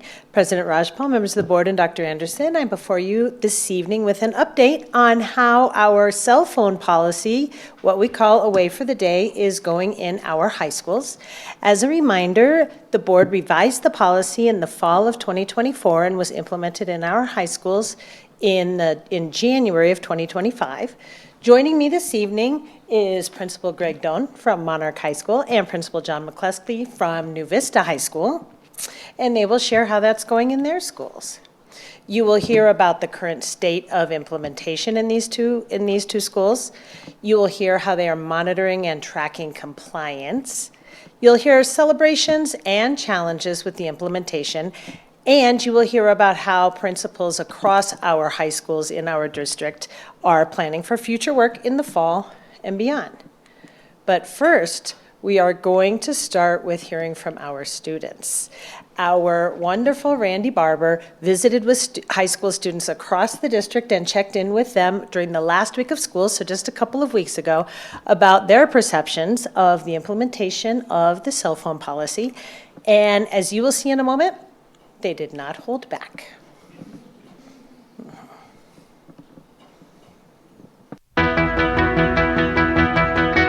We're not allowed to have our phones in the classrooms or in the cafeteria or hallways, so it's basically a complete ban. When school starts at 8:35, we have to put away our cell phones, and we can't have them out until school ends at 3:55. Basically, if they see your phone at all, it's getting taken.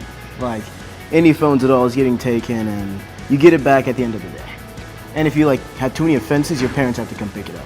I have my phone in my pocket right now. It's not a problem as long as you're not using it when you're supposed to be doing schoolwork. I think that was one of the main problem. Yeah. I think it's definitely increased my focus in classes. Students shouldn't be on their phones during school. It was really hard to focus because my phone is a constant distractor because I get so many texts and notifications. Students really shouldn't be able to play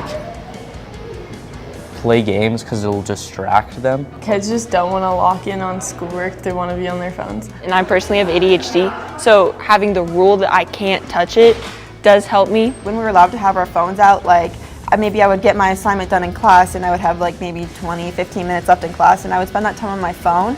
Now I kind of spend it getting other work done for other classes or maybe talking to people in my class. For the cell phone ban, I would just remember going to recess and everybody would be on their phone. People would just be in the hallways just on their phone walking to the next class. I feel like it just makes you used to being able to socialize on a phone and not really in person.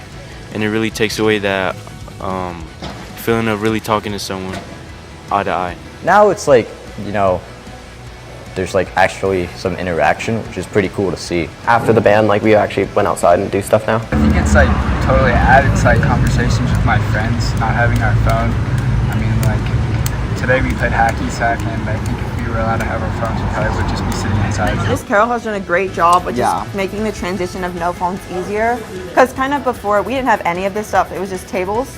And I think now you just kind of find other ways to connect with people, like playing games or going outside. To an extent, I think it is good for students because I like being off my phone. I like being forced to be off my phone because I think it helps me, but taken away from me. Most students know that being on your phone is not helpful for your learning, so I feel like there's no need for everyone to be getting their phone snatched left and right. And I've got my phone taken away before, just on off period. I hate it. I mean, We don't really like it because we feel like it's a little extreme. It's just like, I don't know, they're really strict about it sometimes. It's too much because like it's excessive because we are like in charge of our own grades. I think if I could change something, I would change the atmosphere around it. We can't have it out like in the school when we're just checking the time or anything like that. To create more of a supportive environment instead of a punishment-oriented environment. We just feel like it's enforced a little too much. I feel like the school should be worrying about bigger issues that we have. Yeah. In classes, it makes a lot of sense why you wouldn't be able to have your phone. You're supposed to be listening, you're supposed to be present, you're supposed to be focused.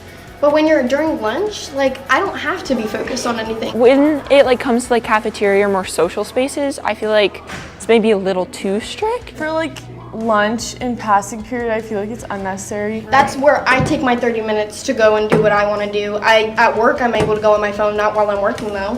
In the way it currently is, it's made it so that the people who would be using their phones in class anyway, you know, they just kind of like they still use it, and the people who wouldn't be using it, then they're affected in that way. I definitely think it depends on the teacher or the staff member that you encounter. Like some teachers are super strict and they're like no phones at all. It just kind of depends. Other teachers will be like, hey, like you can have them out sometimes. I definitely think it's not fully consistent throughout the school. A big thing for me was when they started talking about how they're gonna make us put it in lockers at the beginning of the day. Right. And I feel like that's just too far because in case of emergency or family emergency. What if there was an emergency and I needed my phone? I just think it's a little bit over the top, especially considering like Colorado and like the school shootings in Colorado. If you need to contact your parents or something, if it's an emergency, you should be able to do that like whenever, wherever. I don't really know what students could change because everyone still is addicted to their phones. Just more leniency. I don't think anybody's really ever going to listen to it. Like, our phones are our freedom. I think it's awesome that you're doing this to hear students' perspectives. I think that's really awesome.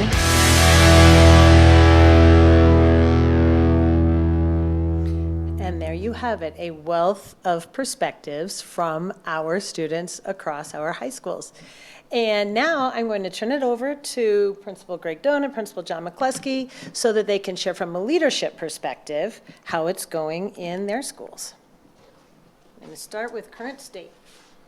Yeah, we wanted to start with the video because I think the kids are really good advocates for the world they live in and how they're experiencing things. I think, you know, the overall statements that it is been largely positive, and again, the kids will say that they recognize what happens in their classrooms and some differences that it's made. I know John will speak specifically, especially in a small school environment, the connections that you make and some of the behaviors, like recognize that all of a sudden hacky sack is back, and actually kids skip class more to play hacky sack than they do to get on their phones. And so they are connecting, not electronically. And so some of those like cultural positives we were looking for are definitely happening.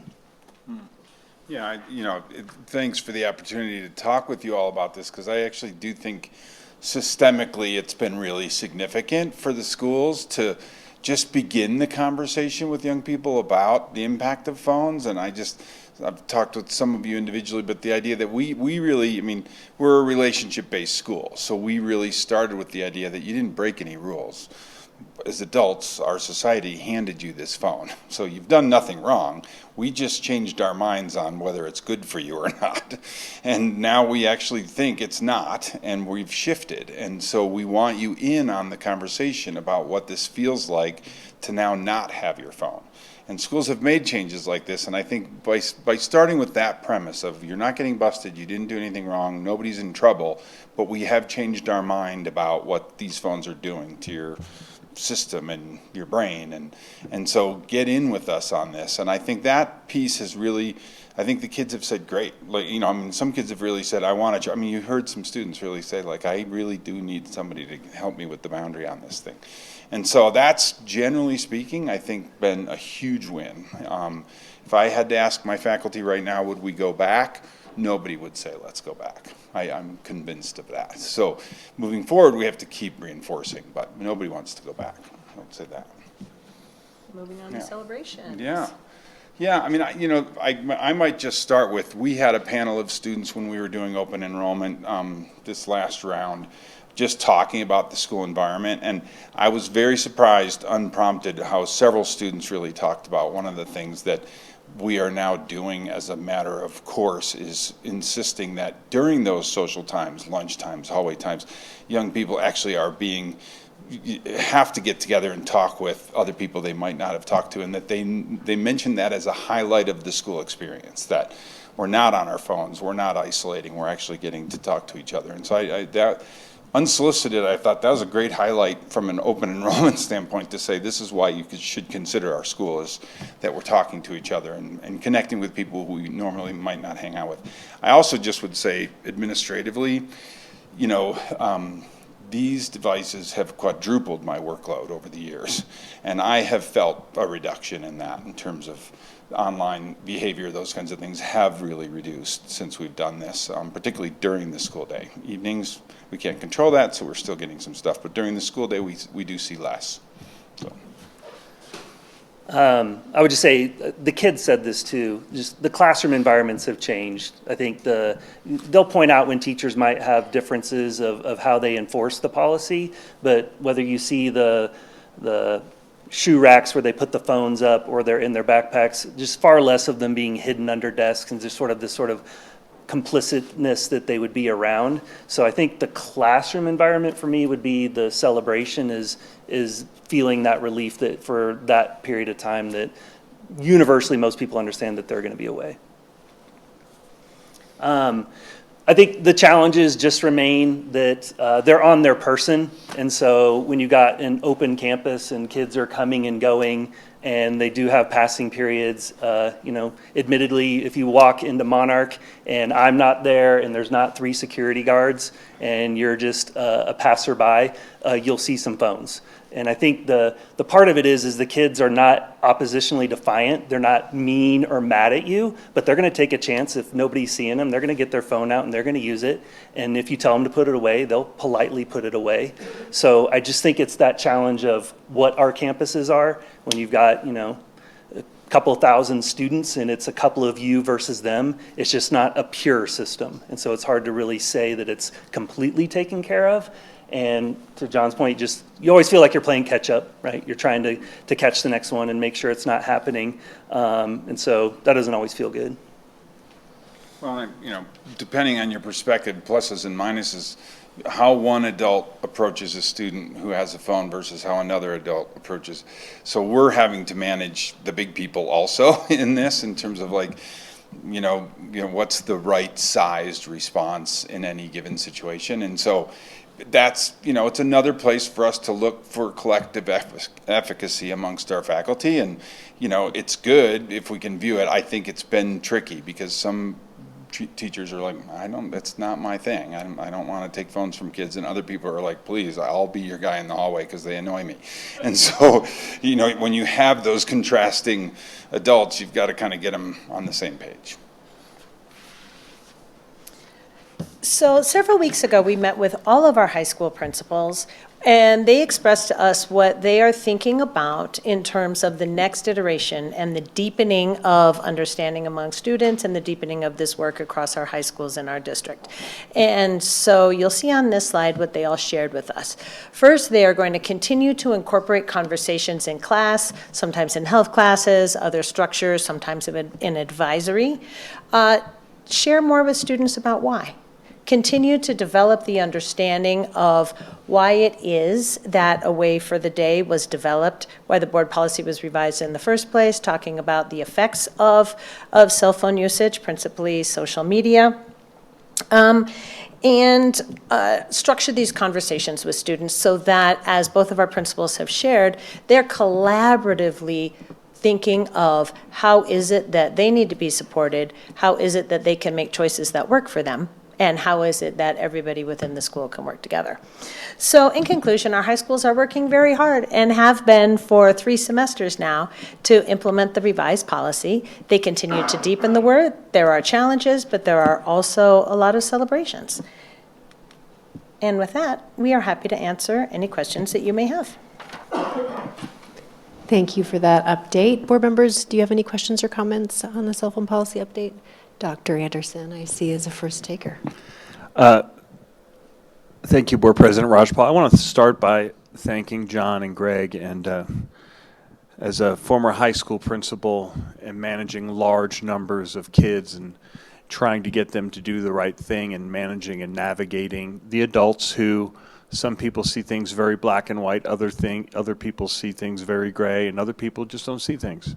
And I think that is always really a challenge. I'll point out that I read in the paper today that DPS has taken our lead, and I congratulate any school district that takes on this really, really important challenge, and I'm proud that our board and our school district was one of the leaders in the state, if not the country, in adopting this bell-to-bell cell phone away for a day policy.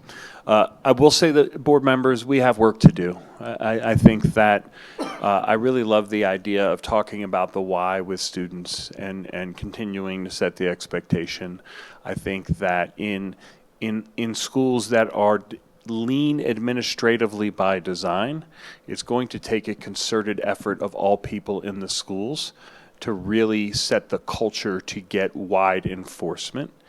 And I think one of the biggest worries we had going into this is this going to lead to more disproportionate discipline? Is this going to lead to more exclusionary discipline?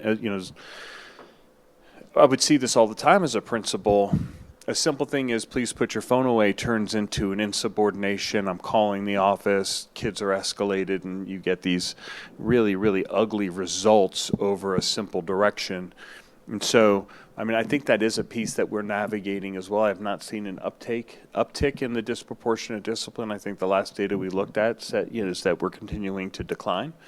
And so there's some competing tensions there as well to get to closer to 100% compliance, but also not doing that in a way that creates more conflict and damages the relationships that we're really trying so hard to build with our kids. So just wanted to thank everybody, give a little more context, and excited to hear your questions. Deanne. I don't know if you all have been able to pay attention to things outside of school in the last few weeks, but there's been some interesting debates among the governor's candidates, and 100% of them have said that they want to ban all cell phones in all schools, including needing to lock them away. So I wondered if any of you have heard those ideas, they are now, and how you would handle it if you needed to do more control.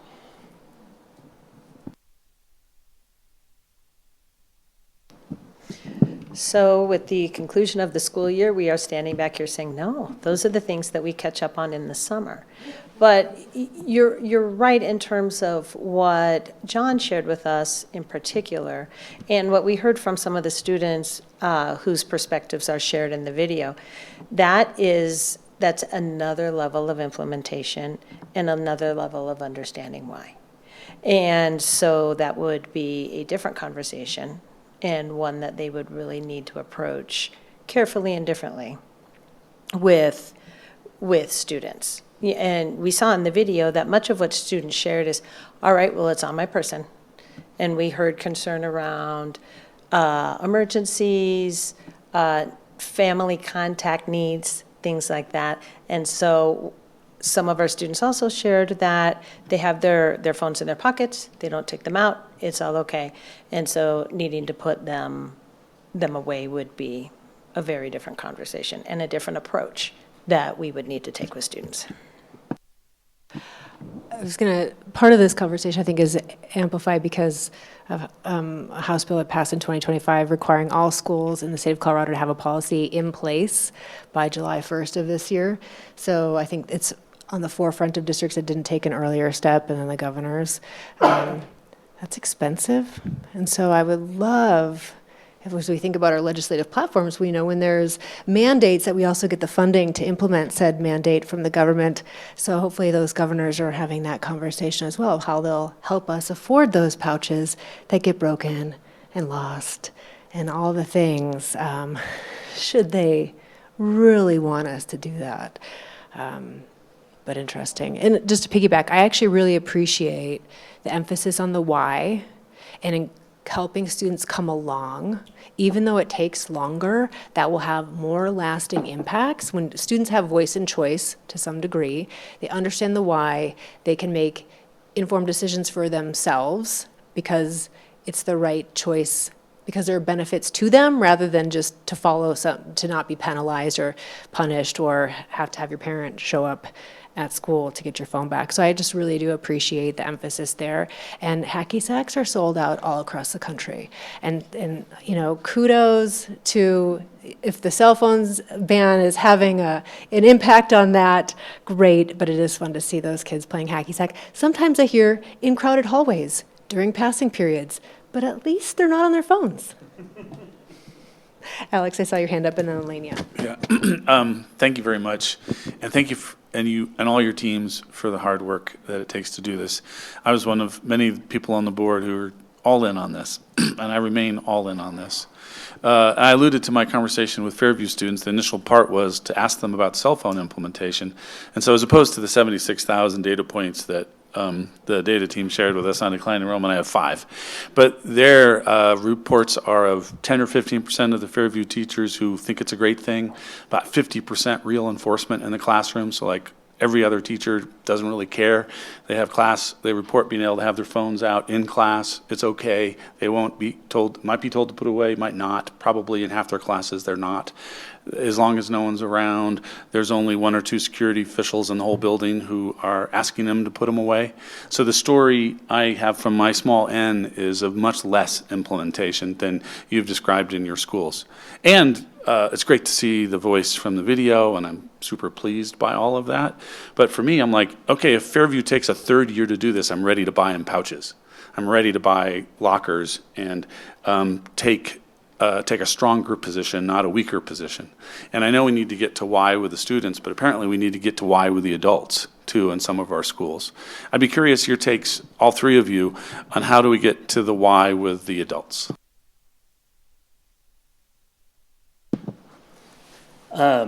Actually, in some ways, I do think the kids are leading this in this. I don't know if you guys paid attention to the graduations where graduates were booing about AI discussions. And our kids are super savvy. And so again, what I see happening is kids are getting their phones out because they have a job requirement and they're in the hallway and like, I got to get a hold of my boss. Again, I agree with you of what you're seeing in classrooms, but I guess I am seeing, and it does take time, is the opposition to it, to me, is a lot of logistical things that they see their phone used for. They totally get and understand they shouldn't be doing social media, they shouldn't be using it to cheat, like all the whys are there. And I agree with you, because it's on them, it's inevitable that they're gonna access those different things. And so I've always, we never did a ban, right? It wasn't a ban, it was an ask to reconstruct some things and figure out where it is. And a ban would require the level of things that some other governors would talk about. And I can't conceive of that, again, conceptually with off periods and everything else, and how do you manage that? And to me, trying to get them to work within the systems that are best for them, it's going to take time. I guess that's the ultimate thing, is it's not an easy one class fix. It takes like generation of kids to kind of move through a school, in my mind, to have them see that. Because when I talk to like middle school principals, obviously they have lockers and places they can put them. So kids are experiencing it up to their freshman year. And then it's taken us longer to get it a freshman through senior system where they see that value in the same way.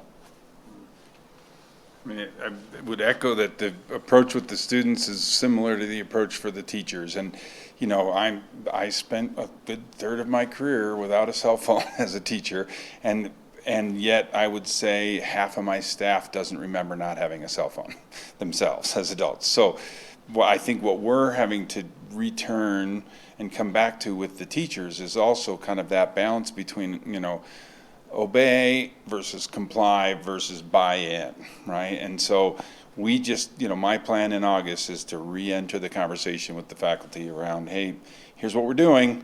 Who's got concerns? Let's talk about it. You know, we've been keeping some data on who's turning in most of the phones versus other. How come you're never turning in a phone? That's interesting that you never see a phone and that teacher sees 10 a day. And so, and so we're just going to have an open discussion about that so that we're all kind of really buying in at an equal level. So I think that's the biggest part. It's just relationships, even with the teachers, and how are we going to do this in a way that supports each other? You know, we have similar things, well, you've all been through dress codes, right? So here we are, similar. People are going to have different reactions to this. So it's on us to get people kind of level set on where we're going. So, Melania. So I just hear you talking about the leadership and relationships it takes to get the adults on board and the kids on board. And I will echo what Alex has said, but my end size is much larger than Alex's because I have a kid at Fairview. And I hear the same thing that Alex's end size of 4 said, that at Fairview we haven't got the kids on board and we don't have the adults on board.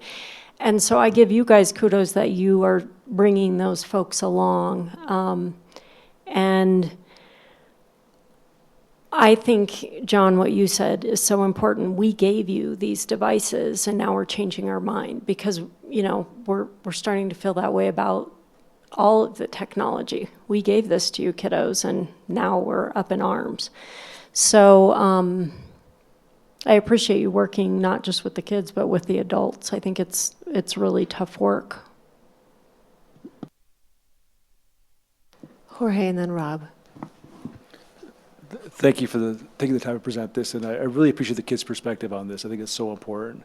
And I, for one, was hesitant with this policy to move forward because of concerns about implementation and what that would look like and having it be very top-down, and concerns about how it would be implemented disproportionately across a number of kids. So I, for one, really appreciate the conversation with the students, recognizing that it's a process and it's about changing culture and attitudes.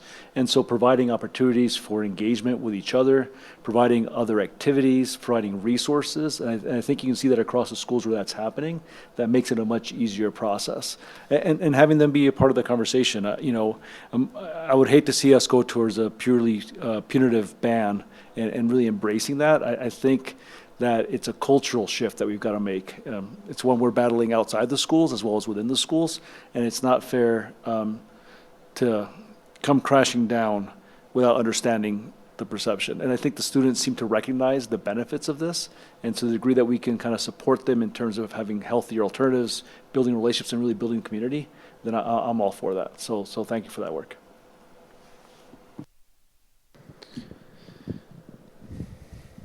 I will say that there are other things that you can do. As you set expectations for teachers as a principal, like those are the expectations, right? When you set policies as a board, right? I don't get to say, I don't like that board policy, I like this. I follow the board policies, implement. That's my job, right? And so to the extent that there are schools where we begin to collect data and information where there's just a level of apathy around doing something that's important, I think that there's ways you can collect data. I mean, we're in classrooms all the time. You can collect classroom data.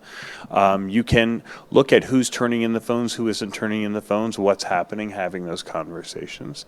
I think that students are able to go to administrators if they feel like that there's, a lack of enforcement. And I think that can happen.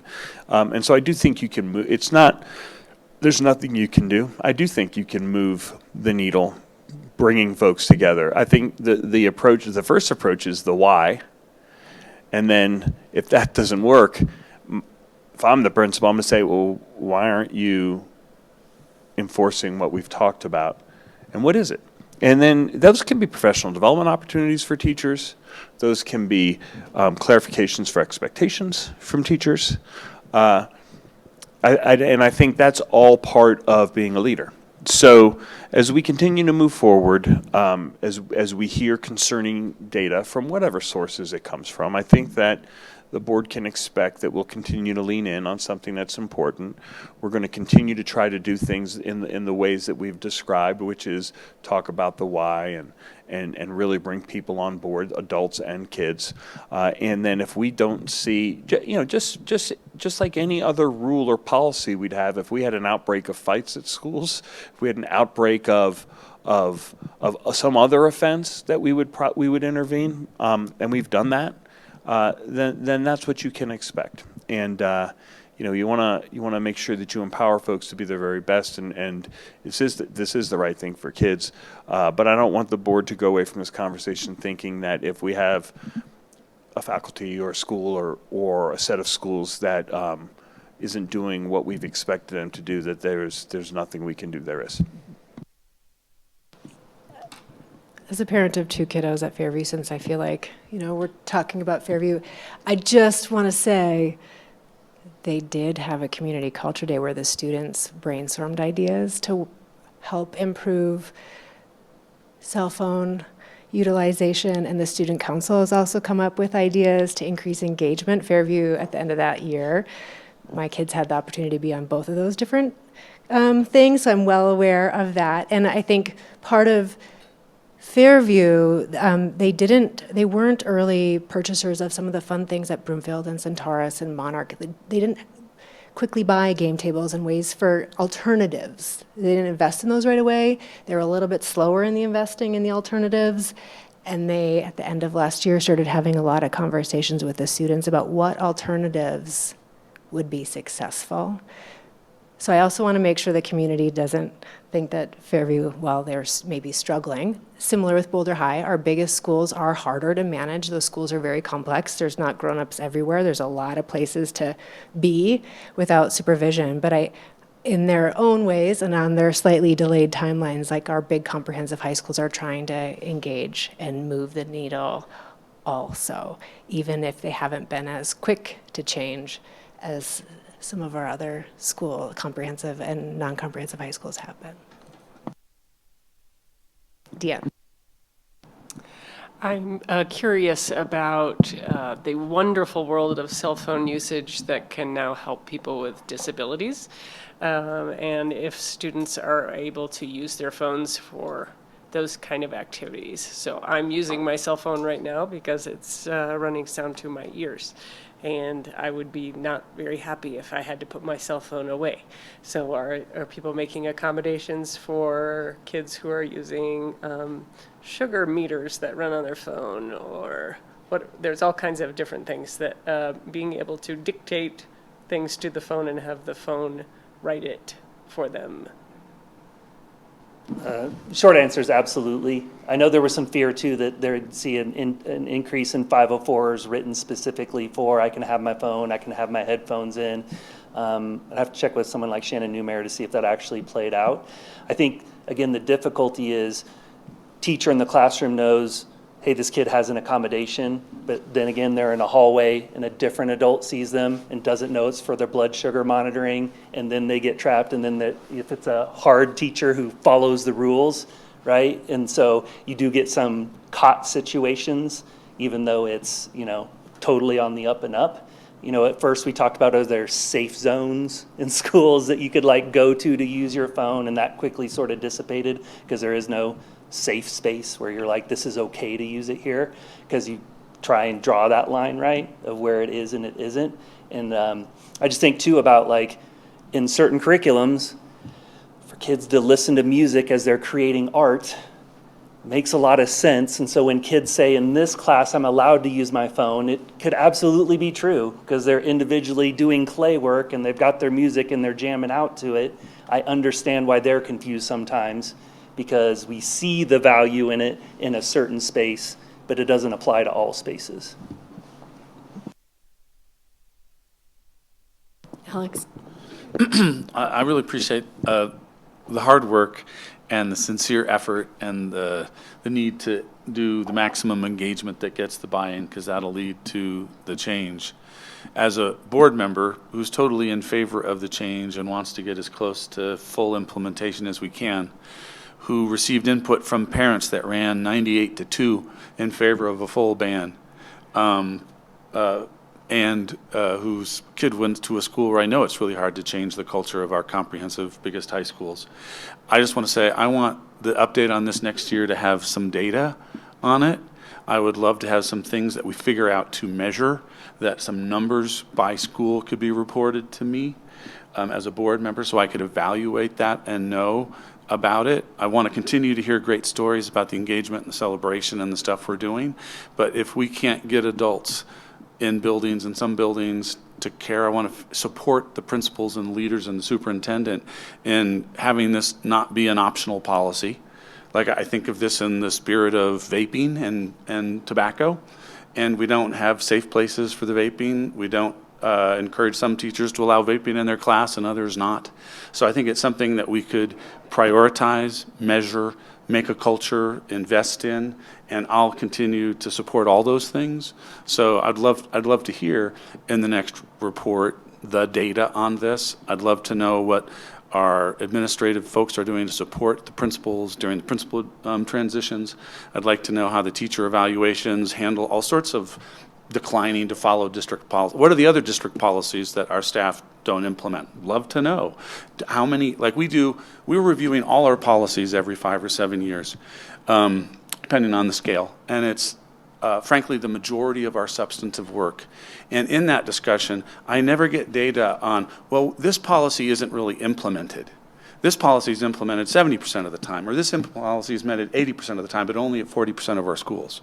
So if we have policies that don't need to be measured, that are hard to do, that will take a long time, that we don't have enough resources for, and that's why we're not doing it, I want to know that about all our other policies too, because this is really hard for me, because I ran on this. I think it's important to do. I'll keep pushing for as long as I'm in office, and I feel like I will get 50-to-1 support from parents saying, Alex, you go tell them to do that. So I'm going to keep going and telling them to do that, and I hope next year you come back with us with some numbers and that you are empowering the leaders to make more change than we're getting. Board members, any other questions or comments? Thank you again for the update. We will now move on to action items consent grouping. 8.1 personnel items, 8.2 approval of minutes May 26, 2026, 8.3 approval of superintendent's annual evaluation, 8.4 proposed 27, 28, 28, 29 academic calendars, 8.5 resolution 26-22 ratification of the negotiated agreement with Boulder Valley Classified Employees Association, 8.6 resolution 26-23 ratification of the negotiated agreement with Boulder Valley Paraeducator Association, 8.7 resolution 26-24 ratification of the negotiated agreement with Boulder Valley Education Association, 8.8 resolutions 26-19, 20, 21, and 25, adoption of the 2026-27 budget, and 8.9 grant federal programs titles 1 through 9. Are there any items board members would like to pull from consent grouping? Seeing as there are none, is there a motion to approve? Moved by Anna, seconded by Jorge. Board members, discussion on any of these items? I just want to say we have more resignations and appointments on this agenda, and I just want to thank Dr. De La Cruz for her time in this district. The amount of change that has been accomplished while you have been here, I mean, I'm not quite sure without your ability to get work done and be everywhere all at once that we would have done as much as we did. So I just want to say thank you for your time here. We are sad to see you go, but really excited for all that you have next. And that knowing that you are going to help other schools achieve our level of success is great for the state of Colorado. So thank you for your time here and best of luck. I also want to say congratulations to those of you in the gallery who are getting new jobs and new job titles. We're excited to continue to work with you in a more one-on-one board to senior staff level. So welcome to the team. Also on this consent agenda is a superintendent's evaluation. And typically I take the time to at least just read the closing paragraph on the evaluation so our community and our staff get a sense of what the board is feeling about his service. It reads, "The board commends the progress Dr. Anderson has made towards this year's benchmarks and is grateful for his leadership. Dr. Anderson is an incredibly skilled leader and public education advocate. He's dedicated to improving educational experiences, opportunities, and outcomes for students and staff. Dr. Anderson's willingness and ability to navigate several significant issues simultaneously this year has shown remarkable fortitude and an undaunted commitment to doing what is best for the Boulder Valley School District." And while it doesn't say it, I will say, and it's been incredibly hard and will continue to be very challenging. So not everybody can do what is right over what's easy, and we appreciate your ability to guide this ship this year and in the years to come. With that, Laura, can you please call the roll? Bucher, Yes. Chavez, Yes. Medler, Yes. Quinlan Oweda, Yes. Rajpal, Yes. Temuadi. Yes. Motion passes.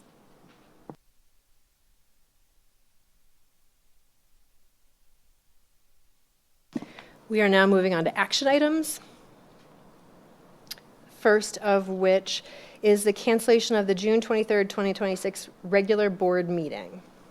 We can do this because we did pass the budget. Well done, team and staff.